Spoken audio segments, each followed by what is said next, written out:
నిర్వాహకులు ఇచ్చిన టాపిక్ బహుశా ఇది కాదనుకుంటా.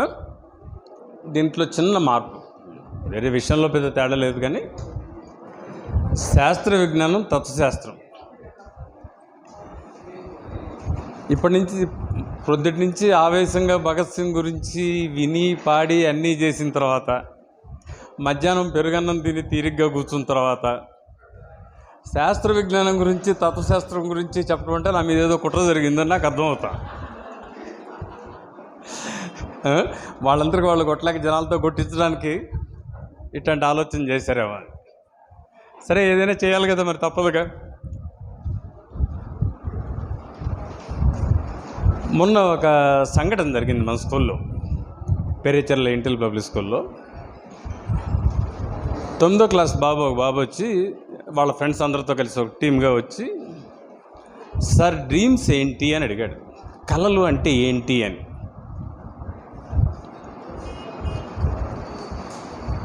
ఏంటో మీరే చెప్పండి అన్న. వాళ్ళు ఏదో తిప్పలు పడ్డారు. కళలు అనేది ఒక్కదాని గురించి ఆలోచిస్తే అర్థం కాదు నాన్న. కళలు ఏంటి అనేది అర్థం కావాలంటే, డ్రీమ్స్ అర్థం కావాలంటే, ఇమాజినేషన్, ఊహ అనేది కూడా అర్థం కావాలి. ఊహ అర్థం కావాలన్నా, కళ్ళు అర్థం కావాలన్నా అసలు ఆలోచన అంటే ఏంటనేది అర్థం కావాలి. ఆలోచన అనేది తప్పుగా ఉన్నప్పుడు, జబ్బుగా ఉన్నప్పుడు దాన్ని హాలూసినేషన్స్ అంటాం డాక్టర్స్ మేము. అందులో మళ్ళీ విజువల్ యాక్టర్స్ హాలూసినేషన్స్, టాక్టైల్ హాలూసినేషన్స్ అని, ఆడిటరీ హాలూసినేషన్స్ అని రకరకాలు ఉంటాయి. అవన్నీ పిచ్చి డాక్టర్లు, పిచ్చిని కుదిర్చే డాక్టర్లు. అదేదో మా తిప్పులు మేము పడతాం. కానీ వీటన్నిటికీ మధ్య ఒక లింక్ ఉంది. కళలు అర్థం చేసుకోవాలంటే ఊహలను అర్థం చేసుకోవాలా, ఆలోచన అంటే ఏంటో అర్థం చేసుకోవాలా. పెథలాజికల్గా తప్పు ఆలోచనలు, విశ్వాసాల పరంగా తప్పు ఆలోచనలు కాదు. ఈ విశ్వాసాలు ఎందుకు వచ్చినాయి కూడా మాట్లాడుకుందాం. పెథలాజికల్గా తప్పైనటువంటి హాలూసినేషన్స్, వీటన్నిటిని కలిపి చూడాలా. వీటన్నిటిని కలిపి చూడాలంటే ఆలోచన అంటే ఏంటో మనకు అర్థం కావాలి. ఆలోచన అంటే ఏంటో చెప్పండి. సరే, పసిబిడ్డలు కాబట్టి చాలా ప్రయత్నించారు. సరే, సెల్ ఫోన్ ఉంది కాబట్టి నెట్లో వెతకండి అన్న అని చెప్పి ఫోన్ ఇచ్చాను. థాట్ అంటే ఏంటని చెప్పి నెట్లో వెతికారు. థాట్ అంటే ఏంటని చెప్పి నెట్లో వెతికారు. థాట్ అంటే ద ప్రాసెస్ ఆఫ్ థింకింగ్ అని చెప్పాడు. సరే, అయితే థింకింగ్ అంటే ఏంటో వెతకండి అన్న. ద యాక్షన్ ఆఫ్ థాట్ అని చెప్పాడు. పిల్లంటే మార్జలం, మార్జలం అంటే పిల్లి. అసలు థాట్ అంటే ఏంటి, ఆలోచన అంటే ఏంటి? మనందరం మనం అనుకునేది మనందరం ఆలోచన పనులం, కరెక్టే. కానీ అసలు ఆలోచన అంటే ఏంటి?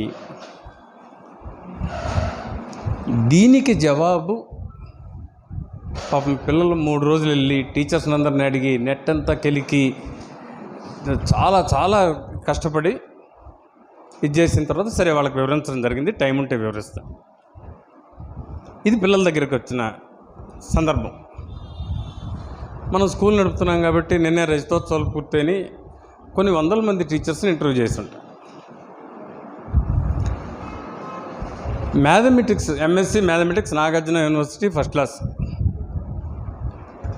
నేను అడిగే మామూలు చిన్న విషయం ఏంటంటే, మీరు ఎందుకు మ్యాథ్స్ నేర్చుకున్నారో సరే నేర్చుకున్నారు, మీ దురదృష్టం మా దురదృష్టం, నేర్చుకున్నారు, లెక్కలు నేర్చుకున్నారు, లెక్కల టీచర్స్ అయ్యారు. ఇంతకీ మనం లెక్కలు మన సిలబస్లో ఉన్నాయి కదా, 10th క్లాస్లో, 8th క్లాస్లో, 9th క్లాస్లో, నర్సరీ కాడి నుంచి మొదలు పెడుతున్నాం కదా, లెక్కలు ఎందుకు నేర్పుతున్నాం? టీచర్స్ని వేసిన నిన్న స్టాండర్డ్ క్వశ్చన్. ఫస్ట్ వాళ్ళు ఇంటర్వ్యూకి రాగానే అసలు మనం లెక్కలు ఎందుకు నేర్పుతున్నాం పిల్లలకి? ఎక్కువ మంది చెప్పిన సమాధానం ఏంటంటే, ముందు బిత్తరపోవటం, తత్తరపట్టడం అవన్నీ అయిపోయిన తర్వాత లెక్కలు ఎందుకు నేర్పుతున్నాం అంటే, మనం ఏదన్నా కొట్టుకెళ్ళి కావాలంటే, కొనుక్కోవాలంటే మరి డబ్బులు, లెక్కలు అది కావాలి కదా. ఖచ్చితంగా కావాల్సిందే. మరి numbers, additions, subtractions, multiplications, basic mathematical operations సరిపోతాయి కదా. నీకు ఈ ఆల్జిబ్రా ఎందుకు, నీకు ఈ ట్రిగ్నామెట్రీ ఎందుకు, నీకు ఈ క్యాలిక్యులస్ ఎందుకు నేర్పిస్తున్నాం పిల్లలకి? అరే, రాకెట్ పైకి వెళ్ళాలన్నా కూడా అదే కావాలి కదా, శాటిలైట్ పంపించాలన్నా కూడా ఈ మ్యాథ్స్ అంతా కావాలి కదా, ఈ సాఫ్ట్వేర్ అంతా కావాలంటే కూడా మ్యాథ్సే కావాలి కదా.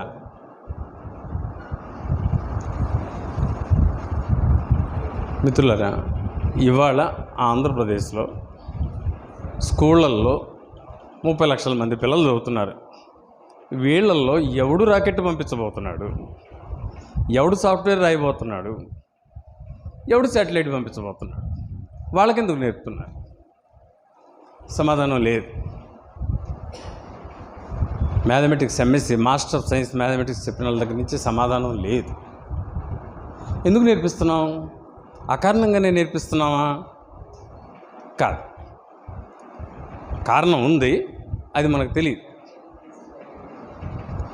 కారణం ఏంటంటే ప్రకృతి కొన్ని నియమాల ప్రకారం నడుస్తుంది. మార్చటానికి వీలు లేని దాని పద్ధతిలో అది నడుస్తుంది, దాని పద్ధతిలో అది పరిణామం చెందుతుంది. అది లాజికల్గా మాత్రమే కనుక్కోగలం, తార్కికంగా మాత్రమే కనుక్కోగలం. ఇప్పుడు అశోక చక్రవర్తి గురించి చెప్పినప్పుడు అందులో తర్కమేం లేదు. అశోకుడు రోడ్ల పక్కన చెట్లు నాటించను, నాటే కూలీలు ఎంతమందిని చంపించను, అది వేరే విషయం. కానీ అందులో తర్కం లేదు.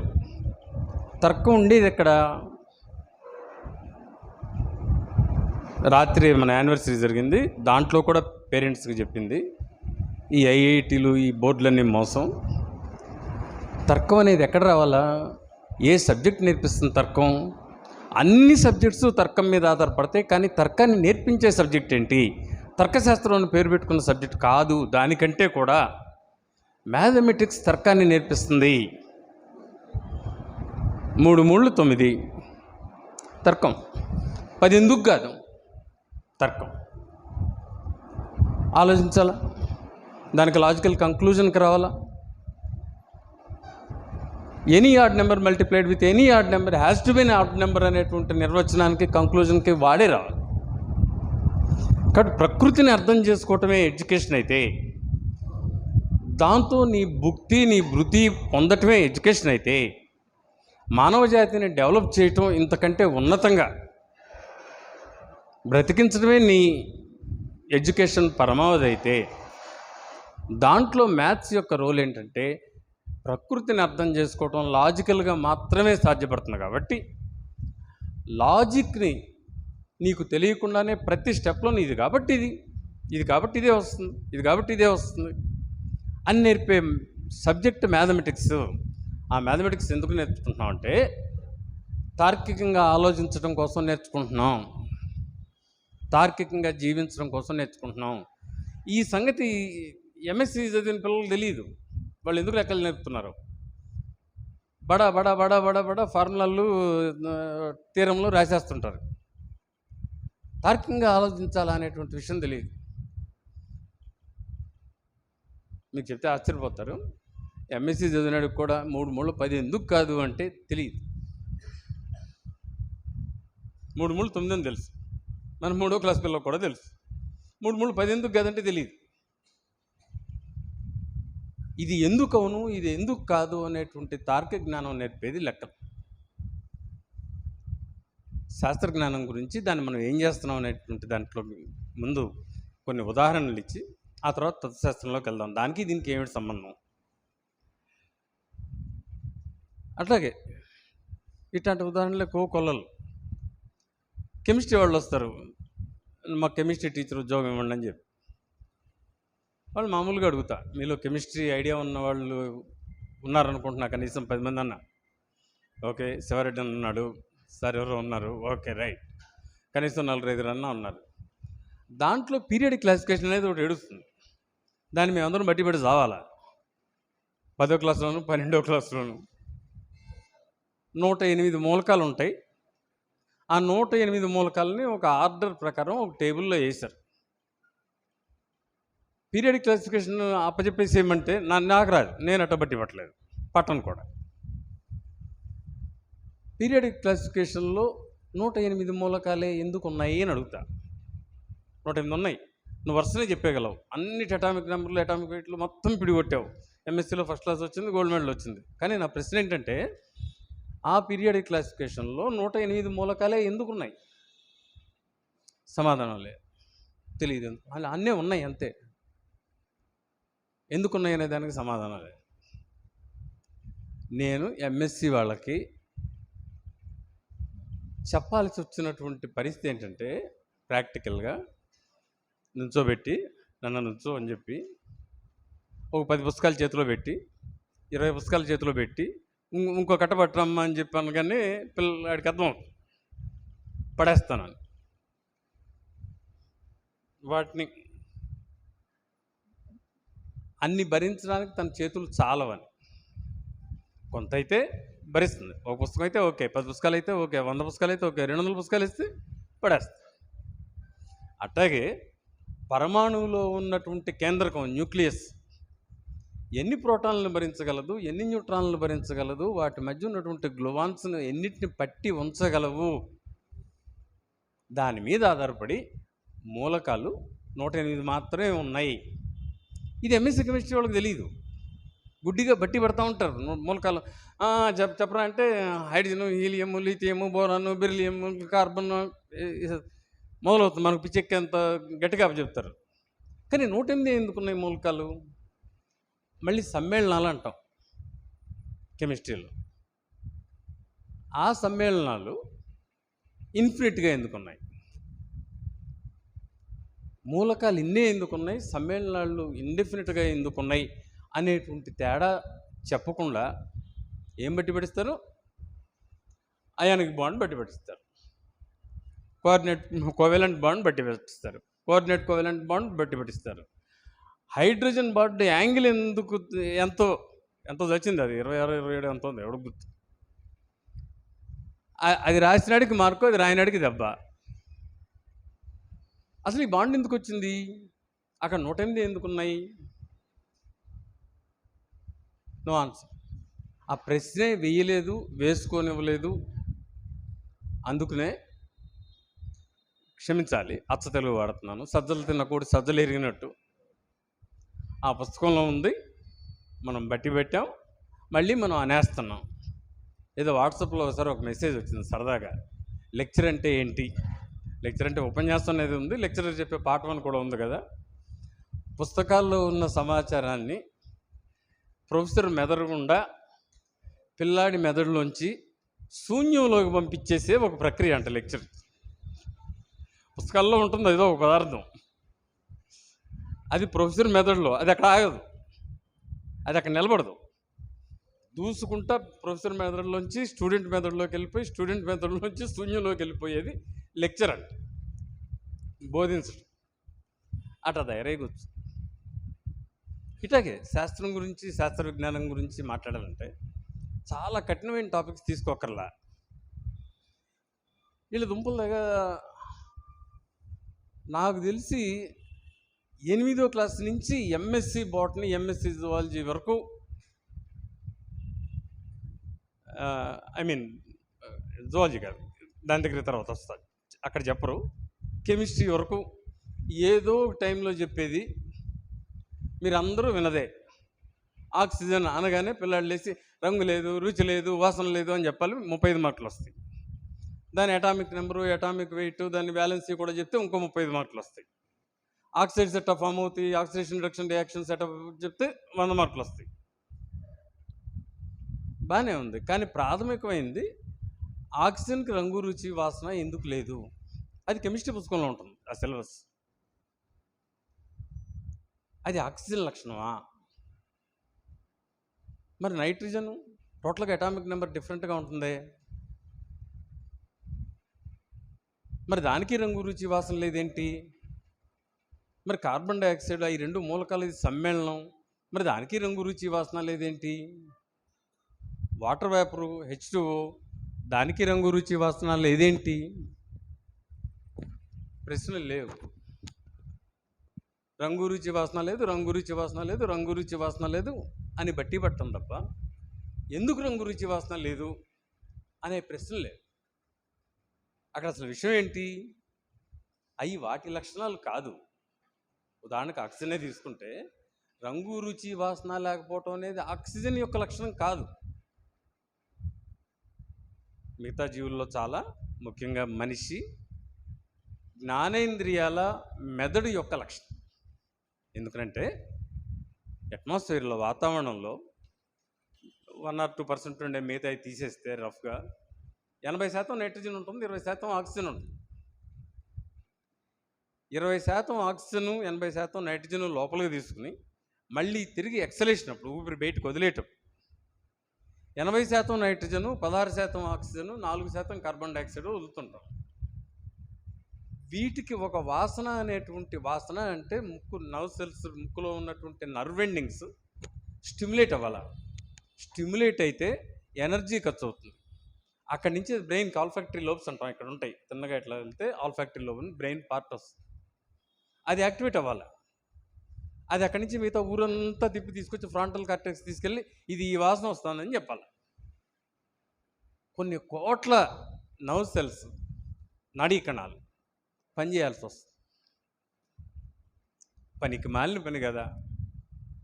24 గంటలు 365 రోజులు పుట్టినప్పటి నుంచి చచ్చేదాకా ఈగాలే పీల్చుకుంటున్నాం, ఈగాలే వదులుతున్నాం. ఇది కనుక మెదడు ప్రాసెస్ చేస్తూ ఉంటే, ఇప్పుడు నేను చెప్పే మాటలు ప్రాసెస్ చేయడానికే మీకు బోల్డ్ అంత ఇదిగా ఉంది. ఒకసారి నిద్రపోతున్నారు, వస్తారా పొద్దున్న నుంచి ఉన్న తర్వాత నిద్ర రాకపోతే ఆశ్చర్యం, నిద్ర రావటం న్యాయం. మరి ఇంత పని బ్రెయిన్ 24 గంటలు 365 రోజులు చేస్తూ ఉంటే దీని వాసన గుర్తుపడతా అంటే 24 గంటలు 365 రోజులు దీని వాసన గుర్తుపడతాంటే మెదడు ఈ రూమ్ అంత ఉన్నా కూడా ఆ వాసన గుర్తుపట్టడానికి సరిపోదు. అందుకని అంత చెత్త పని ఇవల్యూషన్ చేయని వల్ల మెదడుతో, మెదడు బ్రేక్ వేసి కూర్చుంది, నీతో నాకు అనవసరం అని. మరి దేని గుర్తిస్తుంది మెదడు వాసనగా? నాకు అక్కడ సాంబార్ అన్నం తింటా ఉంటే ఇక్కడ నాకు వాసన తగిలింది, ఆకలి మొదలైంది.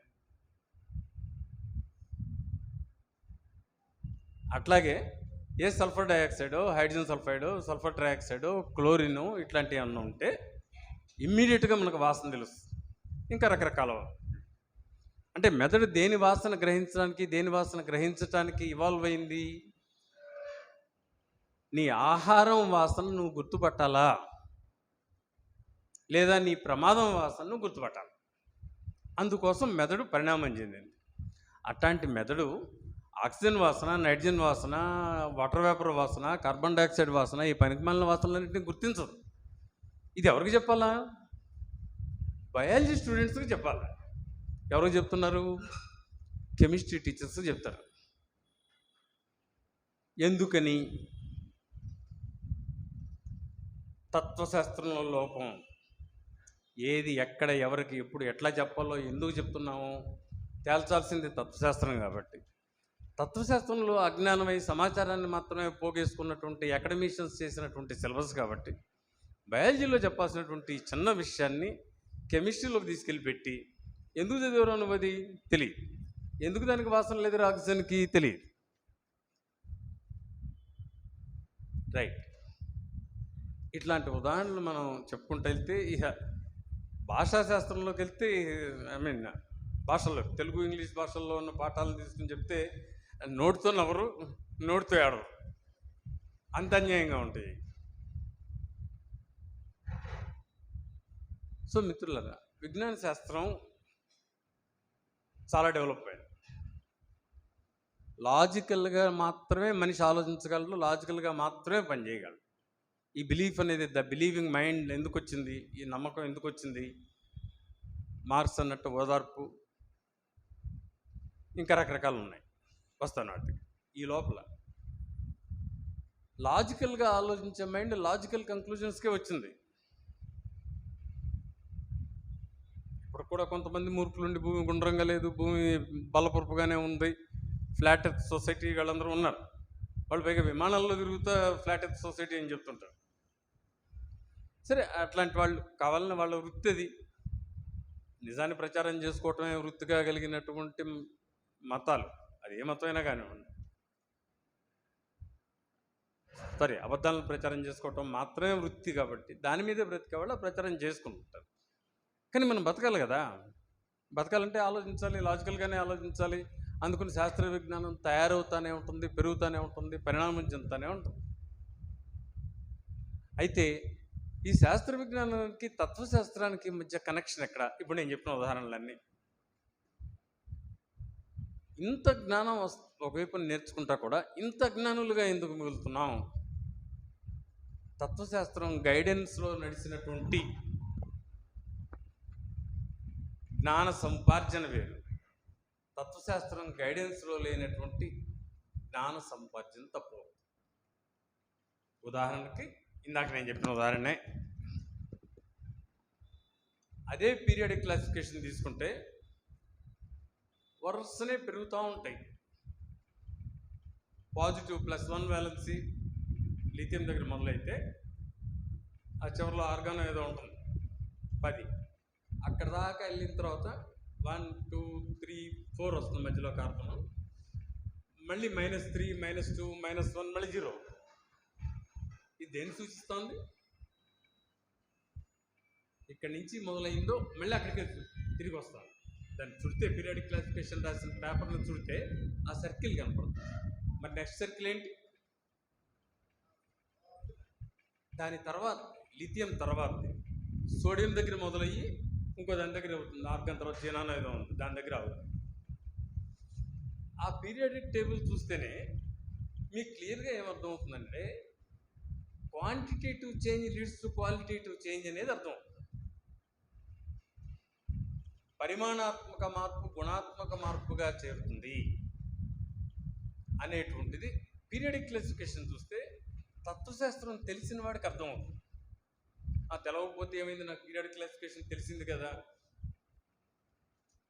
సరే, నేను ఒక డాక్టర్ని కూడా, కొన్ని లక్షల మంది పేషెంట్స్ని చూసిన డాక్టర్ని.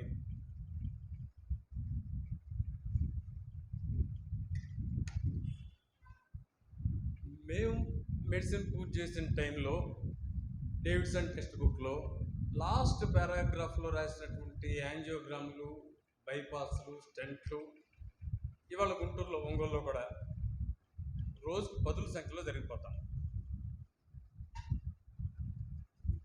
మేము చదివేటప్పుడు అసలు రాయని పెట్ స్కాన్ కూడా వచ్చేసింది. పెట్ స్కాన్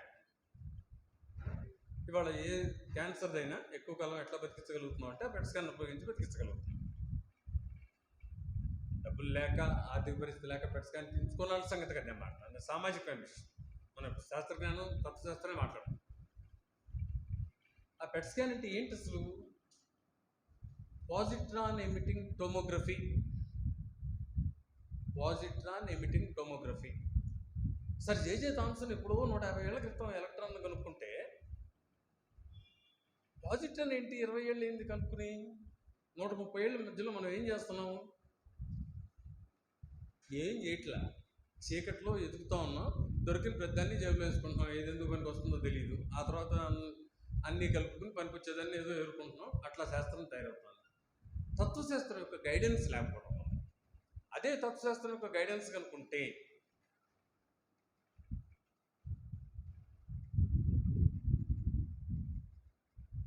అపోజిట్స్ యొక్క సహచర్యం, యుద్ధం, the unity and opposition of opposites, then that is simply contradictions. రెండు అపోజిట్స్ కలిసి ఉండి యుద్ధం చేసుకుంటానే ఉంటాయి. ఒకదాన్ని ఒకటి కంప్లీట్గా చేసిన తర్వాత కొత్త కాంట్రడిక్షన్ పుడుతుంది అనేటువంటి తత్వశాస్త్ర జ్ఞానం లేకపోవటం వల్ల ఎలక్ట్రాన్ కనుక్కున్న తర్వాత ఇంతే మాస్ ఉన్నటువంటి నెగిటివ్ ఛార్జ్ని మనం కనుక్కుంటే ఇంతే మాస్ ఉన్న పాజిటివ్ ఛార్జ్ కూడా ఉండాలి కదా. అంటే సింపుల్గా మ్యాటర్ ఉంటే యాంటీ మ్యాటర్ ఉండాలి కదా. ఏమైంది? ఈ కాంట్రడిక్షన్లో ఒక శక్తి రెండో దాన్ని ధ్వంసం చేసేసి ఇది ఆక్రమించుకున్న తర్వాత దీంట్లో కొత్త కాంట్రడిక్షన్ పుడుతుంది అనేటువంటి ఈ మౌలికమైనటువంటి తత్వశాస్త్ర జ్ఞానం లేకపోబట్టి పాజిట్రాన్ కోసం ఎతకల. ఎలక్ట్రాన్ని బాగా అధ్యయనం చేశారు. బాగా అధ్యయనం చేసి కాదు, ప్రోటాన్ కాదు, ఎలక్ట్రాన్ రాగానే ప్రోటాన్ని గుర్తించారు. అది కాదు, ఎలక్ట్రాన్ మ్యాటర్లో భాగమైనప్పుడు యాంటీ మ్యాటర్లో భాగమైన పాజిట్రాన్ కోసం ఎతకల 137. ప్రోటాన్ అప్పుడే కనిపెట్టారు, చాలా తక్కువ టైంలోనే ప్రోటాన్ని కనిపెట్టారు. అంటే మామూలుగా మ్యాగ్నెటిక్ పోల్స్ ఎలక్ట్రిక్ ఛార్జ్ చూస్తున్నారు కదా, అది తేలిగ్గానే కనిపెట్టారు ప్రోటాన్. అది కాదు, అసలు మ్యాటర్ అంటూ ఉంటే యాంటీ మ్యాటర్ ఉంటాయి. ఈ తత్వశాస్త్ర జ్ఞానం లేకపోవటం వల్ల సైంటిస్టులు దానికోసం ఎతకల. ఎట్లా అయితే ఎక్స్రేలు యాక్సిడెంట్లుగా వచ్చినాయో, ఎట్లయితే పెన్సిల్ యాక్సిడెంట్లుగా వచ్చిందో, అంతే యాక్సిడెంట్లుగా పాజిట్రాన్ వచ్చి పడింది. వీళ్ళు ఏదో ఎక్స్పెరిమెంట్లు చేస్తుంటే యాంటీ మ్యాటర్ పాజిట్రాన్ వచ్చి పడింది.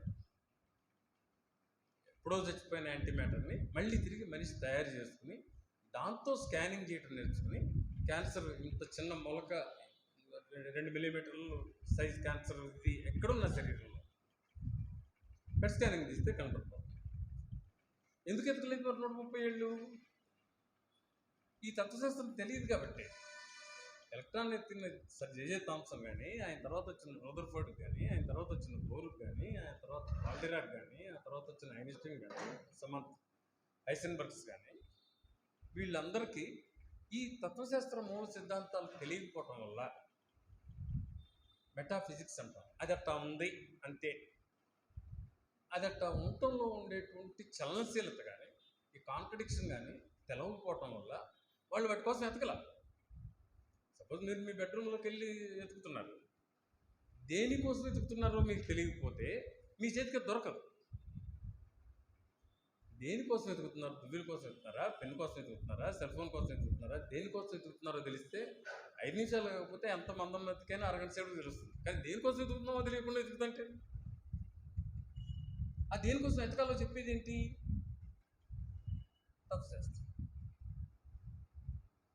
ఈ తత్వశాస్త్రంలో ఏమైందంటే బేసిక్గా 2 భావజాలాలు ఉన్నాయి. ఒకటి కార్యకారణ సంబంధం కళ్ళెదురుగుండా కనపడుతుంది. నేను ఇంకా ఎక్కువసేపు టైం తీసుకుని మాట్లాడితే మీరు లేచి రాలేసి కొడతారు.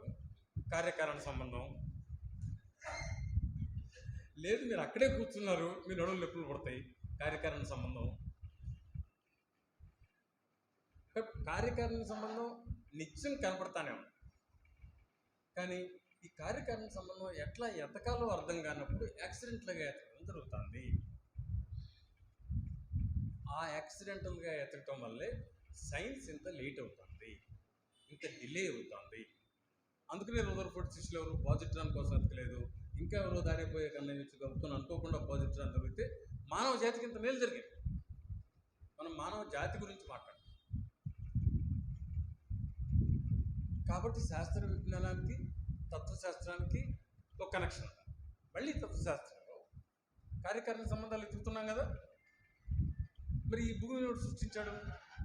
ఎవడో ఒకడు సృష్టించాలి కదా. ఎందుకని? అన్నం అంటే ఆయన పెట్టారు, ఎవరో ఒకళ్ళు వండారు, కనపడుతుంది.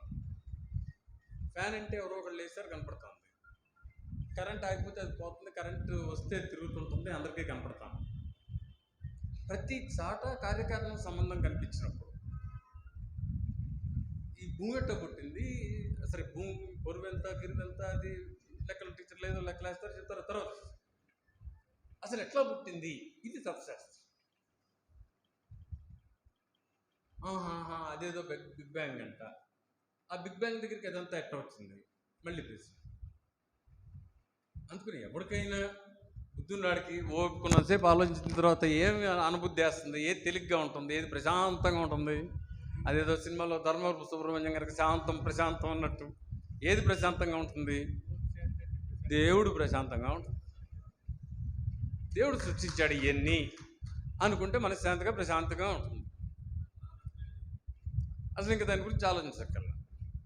అయితే వాళ్ళకు కూడా తెలిసింది, మనం అడిగేది ఏంటంటే మరి దేవుడిని ఇదే దాన్ని నెక్స్ట్ స్టెప్కి ఇస్తే మరి వాడిని వాడు పుట్టించాడు, వాడు ఎక్కడి నుంచి వచ్చాడు, తనంతటి తనే వచ్చాడు, మరి ఇదే ప్రకృతి కూడా దానంతటికి అదే వచ్చింది. ఇది వాళ్ళ ఫిజిక్స్లో ప్రపంచవ్యాప్తంగా జరుగుతున్నటువంటి ఒక సీరియస్ చర్చ. Can something come out of nothing? ఏమీ లేని దాంట్లోంచి ఏదైనా రాగలదా? రాగలదు, వచ్చి చూపించింది. దాని వెనక ఏం జరిగిందో మనకు తెలియదు, అంతే కదా. బిగ్ బ్యాంగ్ జరిగిన మొదటి సెకండ్లో ఒక ఫ్రాక్షన్ వంతు ఏం జరిగిందనే దానికోసమే హాడ్రాన్ కొలైడర్ కష్టపడుతుంది అక్కడ. స్విట్జర్లాండ్కి ఫ్రాన్స్కి మధ్య ఉన్నటువంటి హాడ్రాన్ కొలైడర్ అనేటువంటి ఒక పెద్ద ప్రయోగశాల దేనికోసం కష్టపడుతుందంటే బోసాన్ పార్టికల్స్ని కనిపెట్టడం అంటే అర్థం ఏంటంటే, బిగ్ బ్యాంగ్ జరిగిన తర్వాత మొదటి సెకండ్లో, ఫ్రాక్షన్ ఆఫ్ సెకండ్లో ఏం జరిగిందనే దాన్ని కనిపెట్టడానికి ప్రయత్నిస్తాను. బట్ కార్యకారణ సంబంధం వెతుకుతూ వెళ్ళిన వాడు ఎక్కడ ఆగిపోయాడంటే దేవుడి దగ్గర ఆగిపోయాడు. సో దేవుడు ఉన్నాడా లేడా అనేటువంటి దానికి ఏది తేలిగ్గా ఉంటుంది? దేవుడు అయితే తేలిగ్గా ఉంటుంది. దేవుడు ఉంటే బాగుండని ఎన్నిసార్లు మొక్కున్నాను. దేవుడు ఉంటే చాలా బాగుండు కదా.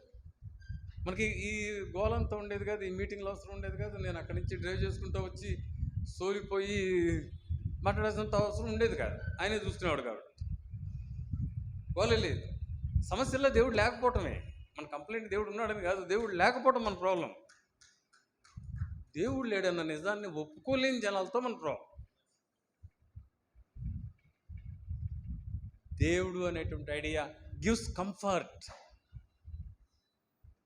చేతులు ఎత్తేసిన తర్వాత డాక్టర్స్ 4th స్టేజ్ క్యాన్సర్లో ఏం చెప్తారు? ప్రార్థన చేసుకోమ్మా అని చెప్తారు. ప్రార్థన చేసుకున్నా కూడా ఒకటి పోతాడు. అంతకంటే చేయగలిగింది ఏమి లేదు డాక్టర్ కూడా. అందుకని దేవుని ప్రార్థించుకోమని చెప్తారు. దేవుళ్ళు పెద్ద పెద్ద హాస్పిటల్స్ అన్నిట్లోనూ ఆపరేషన్ థియేటర్లో దేవుళ్ళ విగ్రహాలన్నీ ఎందుకుంటాయి? తప్పైతే నన్ను తిట్టబాకు, నన్ను కొట్టబాకు, దేవుడిని తిట్టు, దేవుడిని కొట్టారు. మన జనాలంతా తెలివి తక్కువ ఏం కాదు కదా. ఆపరేషన్ సక్సెస్ అయ్యి పేషెంట్ ఇంటికి వెళ్తాంటే ఆ పక్కనే ఉన్న వినాయకుడి గుడి ముందు కొబ్బరికాయ కొడతారు. ఏదన్నా కారణాల వల్ల యాక్సిడెంట్లుగా ఆపరేషన్ కనుక ఫెయిల్ అయితే దేవుడిని ఎత్తున కొబ్బరికాయ కొడతారు. కాబట్టి ఈ దేవుడు అనేటువంటి కాన్సెప్ట్ ఒక మానసిక ప్రశాంతతని ఇస్తుంది. ఇంకోటి ఏంటంటే ఒక ఆశని కలగజేస్తాను. ఇందా నుంచి మాట్లాడిన వక్తలందరూ, పాటలు పాడిన నా మిత్రులందరూ ఏం చెప్తున్నారు? నువ్వు ఇవ్వని చెప్తున్నారు, నువ్వు పని చేయి అని చెప్తున్నారు, నీ రక్తం దారబోయి అని చెప్తున్నారు, నువ్వు చెమటొచ్చు అని చెప్తున్నారు, నువ్వు త్యాగం చేయి అని చెప్తున్నారు. మరి మతం ఏం చెప్తుంది? ఓం నమస్కార, ఈ ఉండిలో 100 రూపాయలు అయ్యి నాకు తలకాయ నొప్పి వస్తుందా నీతో మాట్లాడలేక స్వామి ఇంకో 50 రూపాయలు వేయి వేస్తే ఏమొస్తుంది? ఏదో 50 రూపాయలు పోతే పోయింది. రొంబ ఓరసి మేనకులు వస్తారు. మీరేమో త్యాగం చేయమని చెప్తున్నారు, కష్టపడమంటున్నారు, నష్టపోమంటున్నారు, రక్తం చిందించమంటున్నారు. అక్కడున్న పూజారి, అక్కడున్న పాస్టరు, అక్కడున్న ముల్లా రంభా ఓరసి మేనకలను చూస్తున్నారు. మళ్ళీ అక్కడ కూడా జెండర్ డిస్క్రిమినేషనే. వాళ్ళకి ఇంద్రుడు, చంద్రుడు, అర్జునుడు, భీముడు చూపిస్తారు. కాబట్టి ఎవరికైతే ఆర్థిక పట్టు ఉంటుందో వాడే మతాన్ని నిర్ణయిస్తాడు. కాబట్టి ఇంట్లో కూడా ఆర్థికంగా ఎవరైతే కంట్రోల్ చేస్తాడో వాడే దానం చేస్తాడు. ఆ గుడికి కానీ కప్పం కడతాడు, దానం చేయటం కాదు, కప్పం కడతాడు. కప్పం కట్టేది వీడి చేతుల్లో ఉంది. అందుకని అమ్మాయిలకు చెప్తే ఉపయోగం ఉంది, డబ్బులు వీడి చేతిలో ఉంటే అందుకని నంబర్ వరుస మేనకలు తయారయ్యాయి. ఏది బాగుంది రెండిట్లో? చచ్చిపోయిన తర్వాత కూడా నాకు జీవితం ఉందని, అందులో పైగా రంభవరసి మేనకలతో ఉంటుందని, ఏదో డబ్బులు వేస్తే ఇద్దాంలే కాస్త అనుకుంటంలో సంతోషం ఉందా? మనశ్శాంతి ఉందా? లేదు. చనిపోయిన తర్వాత మన కాన్షియస్నెస్ అనేది, చైతన్యం అనేది కలిసిపోతుంది ప్రకృతిలో. అది తిరిగి రాదు. దానికి ఒక రూపం, రంగు ఏమీ ఉండదు. నువ్వు గుర్తుపట్టలేవు, ఎవరు గుర్తుపట్టలేరు అని చెప్పేటువంటి సైన్స్కి ఉందా? దేనికి ఉంది? భద్రత feeling, the feeling of comfort common మ్యాన్కి. పొద్దుంచి సాయంత్రం దాకా ఆటో దొక్కి ఒక 60 ml వేసుకుని పడుకోబోయే ముందు దేవుడు ఉన్నాడని నమ్మి పడుకుంటే బాగుంటుందా, దేవుడు లేడని నమ్మి పడుకుంటే బాగుంటుంది? దేవుడు మతాలు బతకటానికి శాస్త్రీయమైన ప్రాతిపదిక ఏంటంటే చావుని అంగీకరించలేని మానవుడి మనస్సు, న్యాయం. చావుని పోస్ట్పోన్ చేసుకోవడం కోసమే కదా మనకి సైన్స్ అంతా, ఈ వైద్యశాస్త్రం అంతా అందుకోసమే కదా. చావుని పోస్ట్పోన్ చేసుకోవడం కోసమే. ఒకరోజు పోస్ట్పోన్ చేయగలిగినా పోస్ట్పోన్ చేస్తాం, ఎప్పటికీ పోస్ట్పోన్ చేయగలిగితే ఇంకా బాగా పోస్ట్పోన్ చేస్తాం. చావు అంటే ఇష్టం లేనటువంటి మనిషిని, చావుని పోస్ట్పోన్ చేసుకోవాలని వాళ్ళని కోరుకునే మనిషిని గ్యారంటీ లేదు కాబట్టి. రంభావూరు సినిమానికి ఎవరితో పురుకున్నాడో తెలిసి చావదు, ఇది ఎంత పుణ్యాలు చేసినా వాళ్ళు వస్తారో రారో తెలుస్తుంది, మళ్ళీ అనుమానమే. ఎందుకైనా మంచిదని హుండీలో వేస్తారు కానీ మళ్ళీ అనుమానం. తిరిగి వచ్చే గ్యారంటీ లేదు కాబట్టి హాస్పిటల్కి వెళ్తారు. హాస్పిటల్కి వెళ్ళి చావుని పోస్ట్పోన్ చేసుకుంటారు. కానీ చావు అంటే ఉన్నటువంటి భయంలోంచి మనకున్నటువంటి ఈ అస్తిత్వాన్ని, పరిసరాలను అర్థం చేసుకోగలిగినటువంటి ఈ consciousness is nothing but need and experience అంటాను.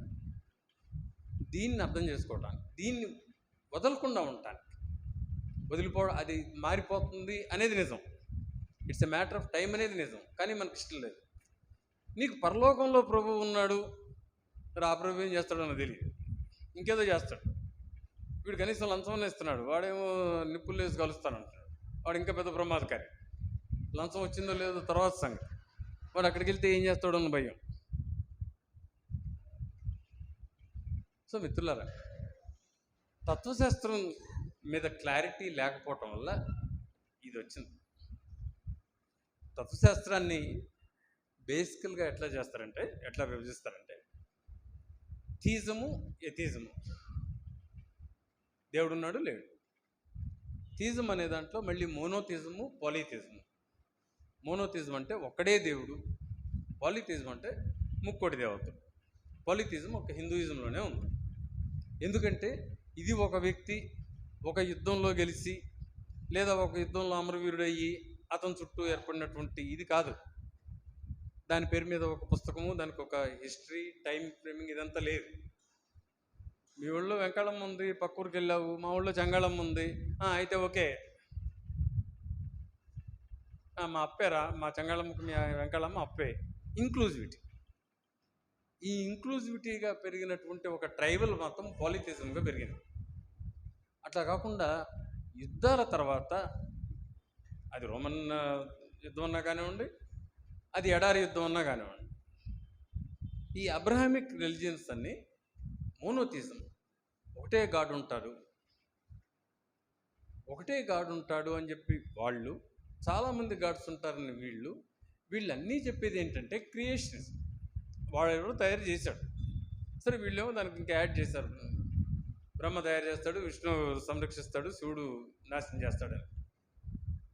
సరే, అదేమీ లేదనేది మీ అందరికీ తెలిసిందే, దాని మీద పెద్ద విషయాలు అక్కర్లేదు. కానీ శాస్త్ర విజ్ఞానం డెవలప్ అయిన కొద్దికి తత్వశాస్త్రం డెవలప్ అవుతుంది.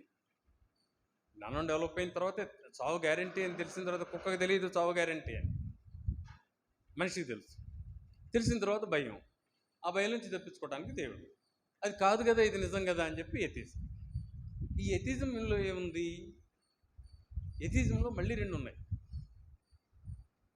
మెటాఫిజిక్స్ ఉంది, మెటీరియలిజం ఉంది.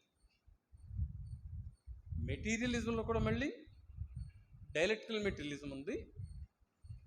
డైలెక్టికల్ మెటీరియలిజం కాకుండా మెకానికల్ మెటీరియలిజం ఉంది. ఈ డైలెక్టికల్ మెటీరియలిజంలో ఉన్నటువంటి ప్రధానమైనటువంటి ప్రిన్సిపల్స్ అవి సైన్స్లో ఎట్లా అప్లై అవుతాయి?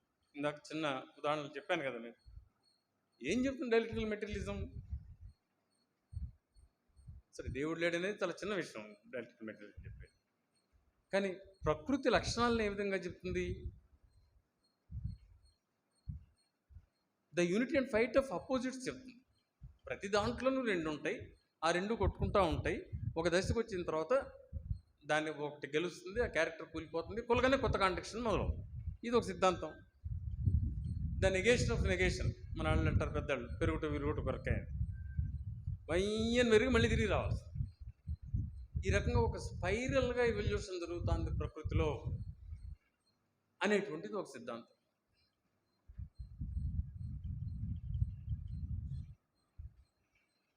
Quantitative change leads to qualitative change అనేది ఒక సిద్ధాంతం. ఇవన్నీ ఎక్కడ రుజువుతున్నాయి? పీరియాడిక్ టేబుల్ కాడి నుంచి పాజిట్రాన్ కనుక్కోవటం వరకు ప్రతి చాట ఇవి నిరూపితం అవుతున్నాయి. That dialectical materialism is right. సరే, దాన్ని సొసైటీకి ఎట్లా అప్లై చేశారు? అప్లై చేసి వాళ్ళు ఊహించినట్టుగా జరిగిందా? జరగకపోవచ్చు, అది వేరే విషయం. డైలెక్టికల్ మెటీరియలిజం ఇస్ సైన్స్, వెరాజ్ హిస్టారికల్ మెటీరియలిజం ఇస్ ఎక్స్పెక్టేషన్, అంచనా. కాబట్టి సరైన తత్వశాస్త్ర పునాదుల మీద జరగలేదు కాబట్టి సైన్స్లో మనం వెనకబడుతున్నాం. తత్వశాస్త్రం వెలుగులో మాత్రమే సైన్స్ డెవలప్ అవుతుంది. తెలిసి కానీ తెలియక కానీ, తత్వశాస్త్రం ప్రిన్సిపల్స్ తెలిసి కానీ తెలియక కానీ ఆ ప్రిన్సిపల్స్ అప్లై చేసినప్పుడే సైన్స్ డెవలప్. కాబట్టి ఈ జ్ఞానాన్ని పిల్లలకి ఇవ్వాల్సినటువంటి అవసరం. అయితే నేను మొదలుపెట్టిన మొదటి విషయమే థాట్ అంటే ఏంటని, ఆలోచన అంటే ఏంటని. ఎవరికన్నా ఐడియా ఉంటే మోస్ట్ వెల్కమ్. అసలు ఆలోచన ఆలోచన ఆలోచన ప్రతిరోజు ప్రతి నిమిషం మాట్లాడే మాట. అసలు ఆలోచన అంటే ఏంటని నేను తలకాయ పట్టుకోవాల్సి వచ్చింది. నా మెడికల్ పుస్తకాలన్నీ ఎత్తుక్కున్నా, దొరకలా. న్యూరాలజీ పుస్తకాలన్నీ ఎత్తుక్కున్నా, దొరకలా. ఫిలాసఫీ పుస్తకాలన్నీ ఎత్తుక్కున్నా, దొరకలా. నెట్ ఎతికా, వాట్సాప్ యూనివర్సిటీకి వెళ్ళా, చాలామందితో మాట్లాడా. ఆలోచన అంటే ఆలోచనరా, ఆలోచన కూడా లేదురా, బుద్ధిగా గాడిద ఆయన వయసుని బట్టి అన్నారు. కానీ ఆలోచన అంటే ఏంటో చెప్ప. ఆలోచన అంటే ఆలోచన అంటే కాదు మిత్రులారా. ఎక్కడ దొరక్కపోబట్టి తప్పులుంటే ఉండొచ్చు, ఎక్కడ దొరకలేదు కాబట్టి దానికి నిర్వచనం నా సొంత నిర్వచనమే. నేనే కొన్ని సంవత్సరాలు తంటాలు పడి చాలామందితో డిస్కస్ చేసి ఆర్గ్యూ చేసి ఒక నిర్ణయానికి రావాల్సి వచ్చింది. కరెక్ట్ తప్పు మీరందరూ ఆలోచించండి, కరెక్ట్ అయితే స్వీకరించండి, తప్పు అయితే సరి చేయండి, దాని మీద పెద్ద ఇబ్బంది ఏం లేదు. రండి సార్.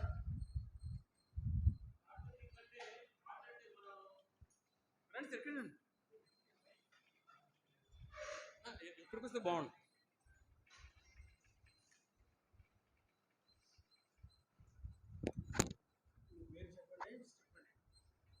నా పేరు శ్రీనివాసరావు.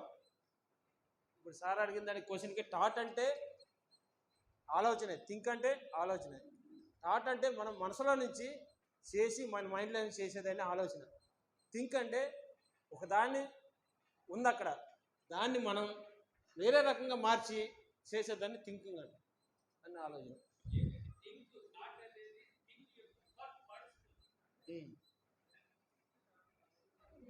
థింకింగ్ దాన్ని ఉన్నదాన్ని మరో రకంగా చేసి ఆలోచించి చేసేదాన్ని థింక్. థాట్ అంటే మన మైండ్లో నుంచి అది అని అనుకుంటున్నాం. ముందు అసలు ఏంటిది? therefore I am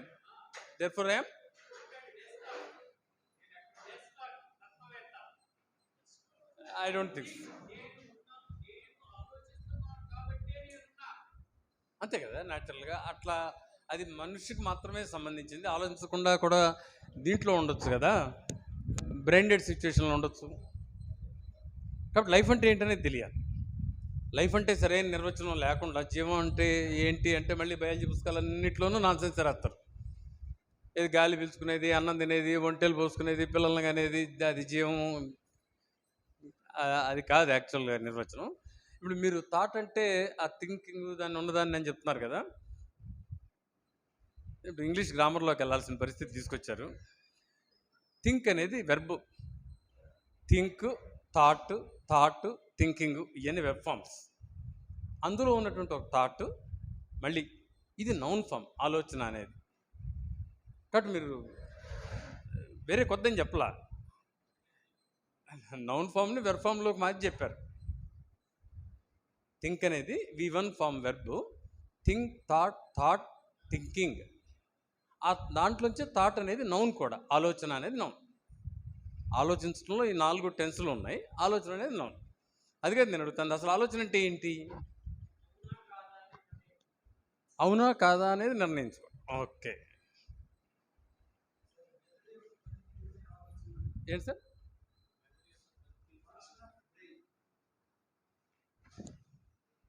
function of brain, మెదడు యొక్క పనితీరు.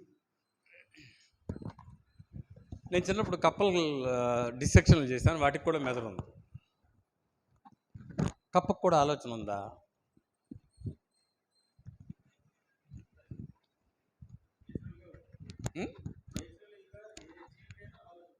నేచర్లో ప్రతిదానికి ఆలోచన ఉంటుందా? కప్ప బ్రెయిన్ ఉంది. ఆక్టోపస్ బ్రెయిన్ లేదు కాదు, దాని న్యూరాన్స్ అన్నీ వాటి ఆర్మ్స్లో ఉంటాయి, మనం అనుకునే తలలో ఉండవు. Most of the neurons are just like network. ఆ నెట్వర్క్ అంతా వీటిల్లో ఉంటాయి, ఆ 8 చేతుల్లో ఉంటాయి. అసలు బ్రెయిన్ లేకపోవడం కాదు, ఆ బ్రెయిన్ కన్సాలిడేటెడ్గా ఇక్కడ లేదంతే. న్యూరలాజికల్ యాక్టివిటీ ఉంది. మన పనితీరుని కాదు, మీరు బ్రెయిన్ యొక్క యాక్టివిటీ అన్నారు. తప్పు కాదు కానీ సంపూర్ణం కాదు. కప్పకు కూడా బ్రెయిన్ ఉంది. అసలు అంతెందుకు బొద్దింకలకి వానపాములకు కూడా బ్రెయిన్ ఉంది. దాని బ్రెయిన్ దానికి ఉంది. దానికి ఆలోచన ఉందా సార్? న్యూరాన్స్ ఉన్నాయి. న్యూరాన్స్ కలిపితేనే కదా సార్ బ్రెయిన్. అవును, బ్రెయిన్ పార్ట్స్ వాటిలో కూడా ఉండేది న్యూరాన్సే. న్యూరాన్స్ ఆలోచన న్యూరాన్స్లోనే ఉంటుంది. దాంట్లో అభ్యంతరం ఏం లేదు. అదే ఏం ఫంక్షనింగ్ అది అనేది ఒక పాయింట్. మరి కప్పకెందుకు లేదు? కప్పద ఆలోచన అందామా, మంద ఆలోచన అందామా?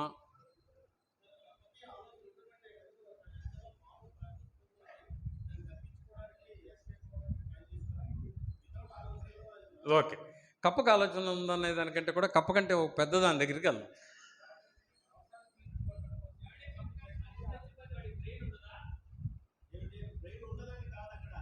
బ్రెయిన్ ఉండదా అని అనలేదు. ఆలోచన బ్రెయిన్ ఉంటే ఆలోచన ఉన్నట్ట కాదా అనేది పాయింట్. ఇక్కడ డిస్కషన్ జరుగుతుంది. బ్రెయిన్ ఉందా లేదా అని కాదు, బ్రెయిన్ ఉన్న ప్రతిదానికి ఆలోచన ఉందా అనేది మన పాయింట్. ఆలోచన రండి రండిమ్మా, అది కాదు, అందరికీ వినపడాలి, అందరికీ వినపడాలమ్మా. ఏం లేదు, మీ వంక పెట్టుకుని 2 నిమిషాలు ఊపిరి పీల్చుకుందామని.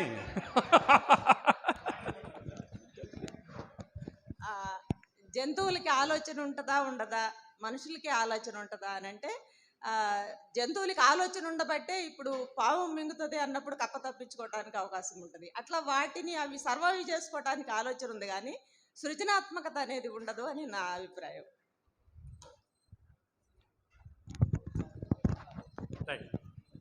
మొత్తానికి ఇంత దారుణమైన సబ్జెక్టు మన వాళ్ళందరూ పాటలు పడుతుంటే లేస్తుంటాం వేరు, కానీ ఇంత దారుణమైన సబ్జెక్ట్ డిస్కషన్లో కూడా అందరూ పార్టిసిపేట్ చేస్తారంటే నాకు చాలా హ్యాపీగా ఉంది.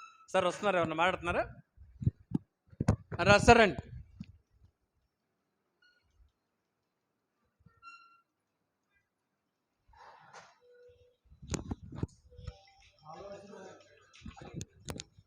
ఆలోచన అనేది భౌతికపరమైన అంశం కాదని నా అభిప్రాయం. ఆలోచన కొన్ని రకాల ఎన్నో లక్షల జీవరాశులకి, అందులో ఉన్నటువంటి ఒకే ఒక్క జీవి అయిన మనిషికి ఉన్నటువంటి వైవిధ్యాన్ని సూచించేది. మనిషిగా పరిణామ క్రమాన్ని మిగతా జీవుల నుంచి విడగొట్టింది. ఆ పరిణామ క్రమమే ఆలోచన అని నా అభిప్రాయం. ఐ థింక్ ఈ ఎక్స్ప్లెనేషన్తో నేను ఏకీపిస్తున్నాను. ఏకీపిస్తే నువ్వు శివారెడ్డి అన్న ఎందుకు అవుతావు నాకు తెలీదా? ఏమ్మా మాట్లాడతారా? అమ్మాయి ఎవరన్నా మాట్లాడతారు అక్కడ? ఆ కుర్చీ కదిలేసరికి ఎవరన్నా రైట్. నేను నా ఎక్స్ప్లెనేషన్ సరే నేను కూడా ఇస్తాను. సార్ చెప్పింది రైట్ డైరెక్షన్లో ఉందనుకున్నాను. అమ్మ మీరు చెప్పింది దాంతో నేను ఏకీపించలేకపోతున్నాను. అంటే ఎందుకో చెప్తే ఉదాహరణ తీసుకోండి. మా స్కూల్ గ్రౌండ్స్లో పిల్లలు ఉంటారు, కుక్కలు కూడా ఉంటాయి, చెట్లు ఉంటాయి, పక్షులు ఉంటాయి. ఉదాహరణకి అక్కడ ఒక నల్ల కుక్క ఉంది, ఒక ఎర్ర కుక్క ఉంది. నల్ల కుక్కకి ప్రతిరోజు బిస్కెట్ వేస్తున్నా, లేకపోతే అన్నం పెడుతున్నా. ఎర్ర కుక్కని ప్రతిరోజు కనిపించినప్పుడు కొడుతున్నా. వారం రోజుల తర్వాత ఏమవుతుంది? నల్ల కుక్క నా దగ్గరికి పరిగెత్తుకుంటూ వస్తుంది, ఎర్ర కుక్క నా దగ్గర నుంచి దూరంగా పారిపోతుంది. ఇట్లాంటి ఎక్స్పెరిమెంట్స్ అన్నీ పావులతో లెనిన్ చేయించాడు. ఇది అసందర్భం కాదనుకున్నా. తత్వశాస్త్రానికి విజ్ఞాన శాస్త్రానికి మధ్య పావులు కుక్కల ఎక్స్పెరిమెంట్ అని చెప్పి 10వ క్లాస్ ఇంటర్మీడియట్ నుంచి మా మెడికల్ ఫిజియాలజీ బుక్స్ వరకు అన్నిట్లోనూ రాసే ఉంటుంది. అసలు మోడర్న్ న్యూరాలజీ మొత్తానికి బేసిక్ పునాది వేసింది రష్యన్ శాస్త్రవేత్త పావ్లోవ్. ఆయన ఏం చేయలేదు, కుక్కలకు ఆహారం పెడతాడు, దాని కడుపుకి ఆపరేషన్ చేసి బయటికి రసం ఎంత ఊరిందో, స్టమక్లో రసం ఎంత ఊరిందో బయటికి తీసేవాడు. ఆ తర్వాత ఏం చేశాడంటే కొన్ని కుక్కలకి ఆహారంతో పాటు గంట మోగించడం మొదలుపెట్టాడు. ఎంత ద్రవం ఊరుతుందో తెలుసుకున్నాడు. ఒక 2-3 నెలల పాటు అయిన తర్వాత ఆహారం పెట్టకుండా గంట మోగి చూశాడు. గంట మోగితేనే ఈ హైడ్రోక్లోరిక్ యాసిడ్ తయారవటం మొదలైంది. కండిషన్ రిఫ్లెక్స్ అని చెప్పి దానికి పేరు పెట్టారు. దాని పునాది మీద సగం ఫిజియాలజీ, సగం న్యూరాలజీ దాని పునాది మీద వచ్చింది. కానీ ఒక చిన్న పారాగ్రాఫ్, రష్యన్ శాస్త్రవేత్త కాబట్టి ఒక చిన్న పారాగ్రాఫ్ రాసి వదిలేస్తాను తప్పించుకోలేక. కానీ నిన్ను వదలని నేనే అని చెప్పి పావులో వెంటబడతానే ఉన్నాడు.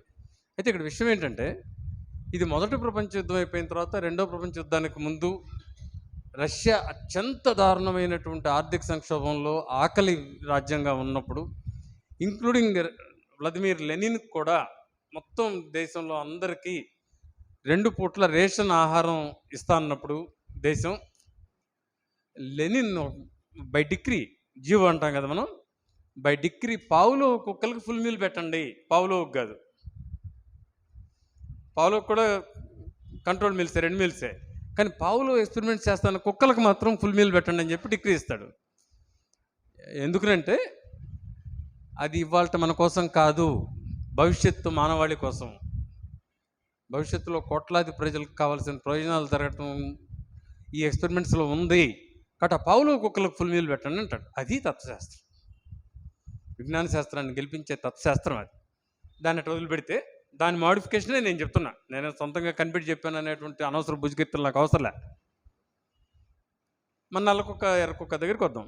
వారం రోజులు అయింది, 10 రోజులు అయింది, నల్లకుక్క ఏం పరిగెత్తుకుంటూ వస్తుంది, ఎర్రకుక్క ఏం పరిగెత్తి పారిపోతాం. అయితే ఇదే సిచ్యువేషన్, ఇంకో సిచ్యువేషన్ ఊహించుకోండి.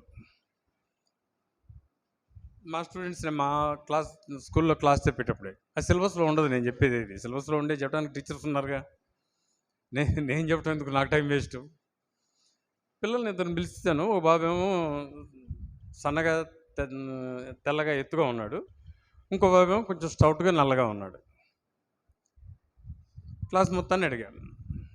సపోజ్ ఈ బాబు కనపడుతున్నప్పుడు రోజు నేను ప్యాట్మని వాడు చెంప కొడతాను, ఈ బాబు కనపడినప్పుడు మాత్రం సంకనేసుకుని నా బంగారమే నా కొండే అంటాను. ఏమవుతుంది? ఆ కుక్కలు చేసినట్టుగానే నేను కొట్టిన పిల్లాడేమో నాకు తప్పించుకు తిరుగుతూ ఉంటాడు, నేను దగ్గరికి తీసుకున్న పిల్లాడేమో ఎంతసేపు నా కంట్లో పడాలని చూస్తుంటాడు. కుక్క జ్ఞానం అది ఆలోచన ఏనా? అంతటితోనే ఆగిపోతుంది అది? మీరు కారణాలు ఎతుకుతారు. ఎందుకు వీడు ఎప్పుడు నన్ను కొడుతున్నాడు? ఇద్దరం స్టూడెంట్స్నే కదా, బహుశా వీడు అంత తెల్లగా, నేను నాకంటే తెల్లగా సన్నగా ఎత్తుగా చాలా ముద్దుగా ఉన్నాడు పిల్లాడు, నేను తనకంటే ఎత్తుగా ఉన్నానని చెప్పి సారు కుళ్ళు మొత్తనం అయి ఉండాలా? లేదా ఆ బాబు ముస్లిం బాబు, నేను ముస్లింను కాబట్టి నా మీద కుళ్ళుమోతనంతో నాకు రోజు దెబ్బడతా ఉండాలా? ఈ అబ్బాయి ఏమనుకుంటాడు, సారు నల్లగానే ఉన్నాడు, నేను నల్లగానే ఉన్నాను, లేకపోతే సార్కి నల్లాలంటే ఇష్టం, ఏదో ఒక ఇది ఉంటుంది, దానికి ఒక ఫర్దర్ విశ్లేషణ ఉంటుంది. దగ్గరికి రావటం, దూరం పారిపోవటం కుక్క చేస్తారు, పిల్లలు చేస్తారు. కానీ పిల్లల కారణాలు ఎదుగుతారు, మనిషి కారణాలు ఎదుగుతారు. ఇది ఇతర ఏ జీవి చేయదు. కాబట్టి మనకు థాట్ అంటే ఏమని అర్థమైంది? The synthesis and analysis of experiences. అనుభవాల సింథసిస్, తెలుగు వర్డ్ ఏంటో మరి, అండ్ అనాలిసిస్, విశ్లేషణ. అనుభవాలన్నింటినీ పోగేసుకుని వాటిలోంచి విశ్లేషించగలగటం ఆలోచించడం. ఆ ఆలోచన మనిషికి మాత్రమే, సార్ చెప్పినట్టుగా మనిషికి మాత్రమే ఉన్నటువంటి ప్రత్యేకమైన విద్య, బొట్టనవేలు, ఉత్పత్తి, సామూహిక ఉత్పత్తి, భాష, ఆలోచన. భాషని ఆలోచనని కూడా వేరు చేయలేము. భాష లేకుండా ఆలోచన ఉండదు. మీరు ఆలోచించడానికి ప్రయత్నించండి, ఇంగ్లీష్లోనో, తెలుగులోనో, ఉర్దూలోనో, తమిళ్లోనో, ఒక భాషలో కాకుండా ఏ భాష లేకుండా ఒక విషయాన్ని ఆలోచించండి. ఎంత చిన్న విషయమైనా, ఆకలేస్తుందన్నంత విషయమైనా సరే, పాస్కి వెళ్దామన్న విషయమైనా సరే, ఏదో ఒకటి ఆలోచన చేయడానికి ప్రయత్నించండి. భాష లేకుండా ఆలోచన సాధ్యం కాదు.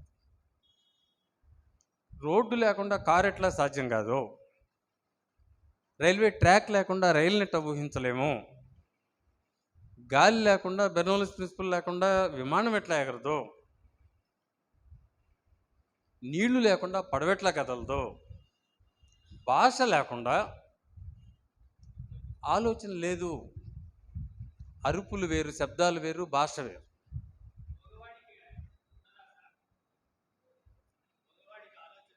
అన్న ఇప్పుడు మూగ అనే దాంట్లో చాలా వెరైటీస్ ఉన్నాయి. ఇప్పుడు అది ఆటిజం వచ్చిన వల్ల వచ్చిన మూగతనమా, లేకపోతే పుట్టుకతోనే వచ్చినటువంటి మూగతనమా, లేకపోతే సెరిబ్రల్ పాలసీలో భాగంగా వచ్చినటువంటి మూగతనమా, ఏ మూగతనం గురించి మనం మాట్లాడుతున్నాం? అదే దానికే వస్తున్నా.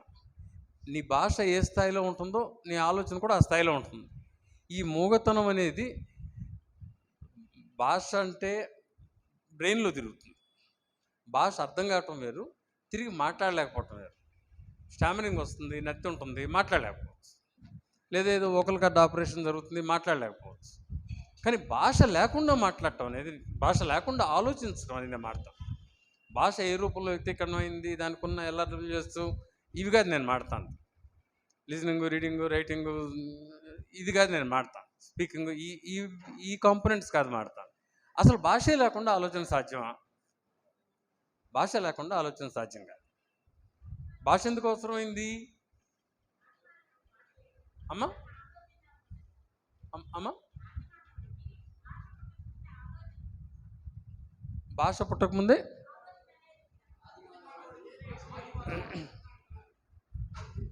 ఇప్పుడు భాషా పరిణామంలో ఏంటంటే, మొదట మాట్లాడటం, వినటం అనేది వచ్చిందన్నమాట. స్పీకింగ్ అండ్ లిజనింగ్ మొదట వచ్చింది.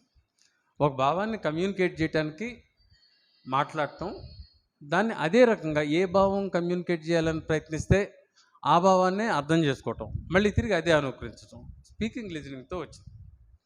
ఆ తర్వాత మానవ మేధస్సు కొంత పెరిగిన తర్వాత స్పీకింగ్ లిజనింగ్ మాత్రమే సాధ్యం దాంతో సరిపోనప్పుడు కొత్త రూపాలు అనేటువంటి రీడింగ్ అండ్ రైటింగ్ అనేది వచ్చింది. ఎందుకు వచ్చింది రీడింగ్ అండ్ రైటింగ్? మీరు ఈ రూమ్లో ఉన్నసేపు నేను మాడతాను, మీరు వింటారు, మీరు మాడతారు, నేను వింటా. కానీ మీరు ఎక్కడో కూర్చున్నారు, అదిగో మనం సిఏ ప్రసాద్ గారు సింగరాయకొండలో ఉన్నారు, ఏం చేయాలా? సరే ఇప్పుడంటే సెల్ ఫోన్లు వచ్చినాయి, అప్పుడు ఏం చేయాలా? ఏదో ఒకటి రాయాలి. తన జ్ఞాపకాలు ఉన్నాయి, తన అనుభవాలు ఉన్నాయి, తన ఇష్టాలు ఉన్నాయి, ఏదో ఒకటి చెక్కాలి ఏదో ఒక రూపంలో. ఆ రకంగా భాష 2 దశల్లో పరిణామం చెందింది. మొదటి దశలో మాట్లాడటం, వింటాం. అందుకనే ప్రపంచంలో ఉన్నటువంటి 5,000 భాషల్లో ఇప్పటికి కూడా దాదాపు 3,000 భాషలకి లిపి లేదమ్మా, రాయటం అనేది లేదు.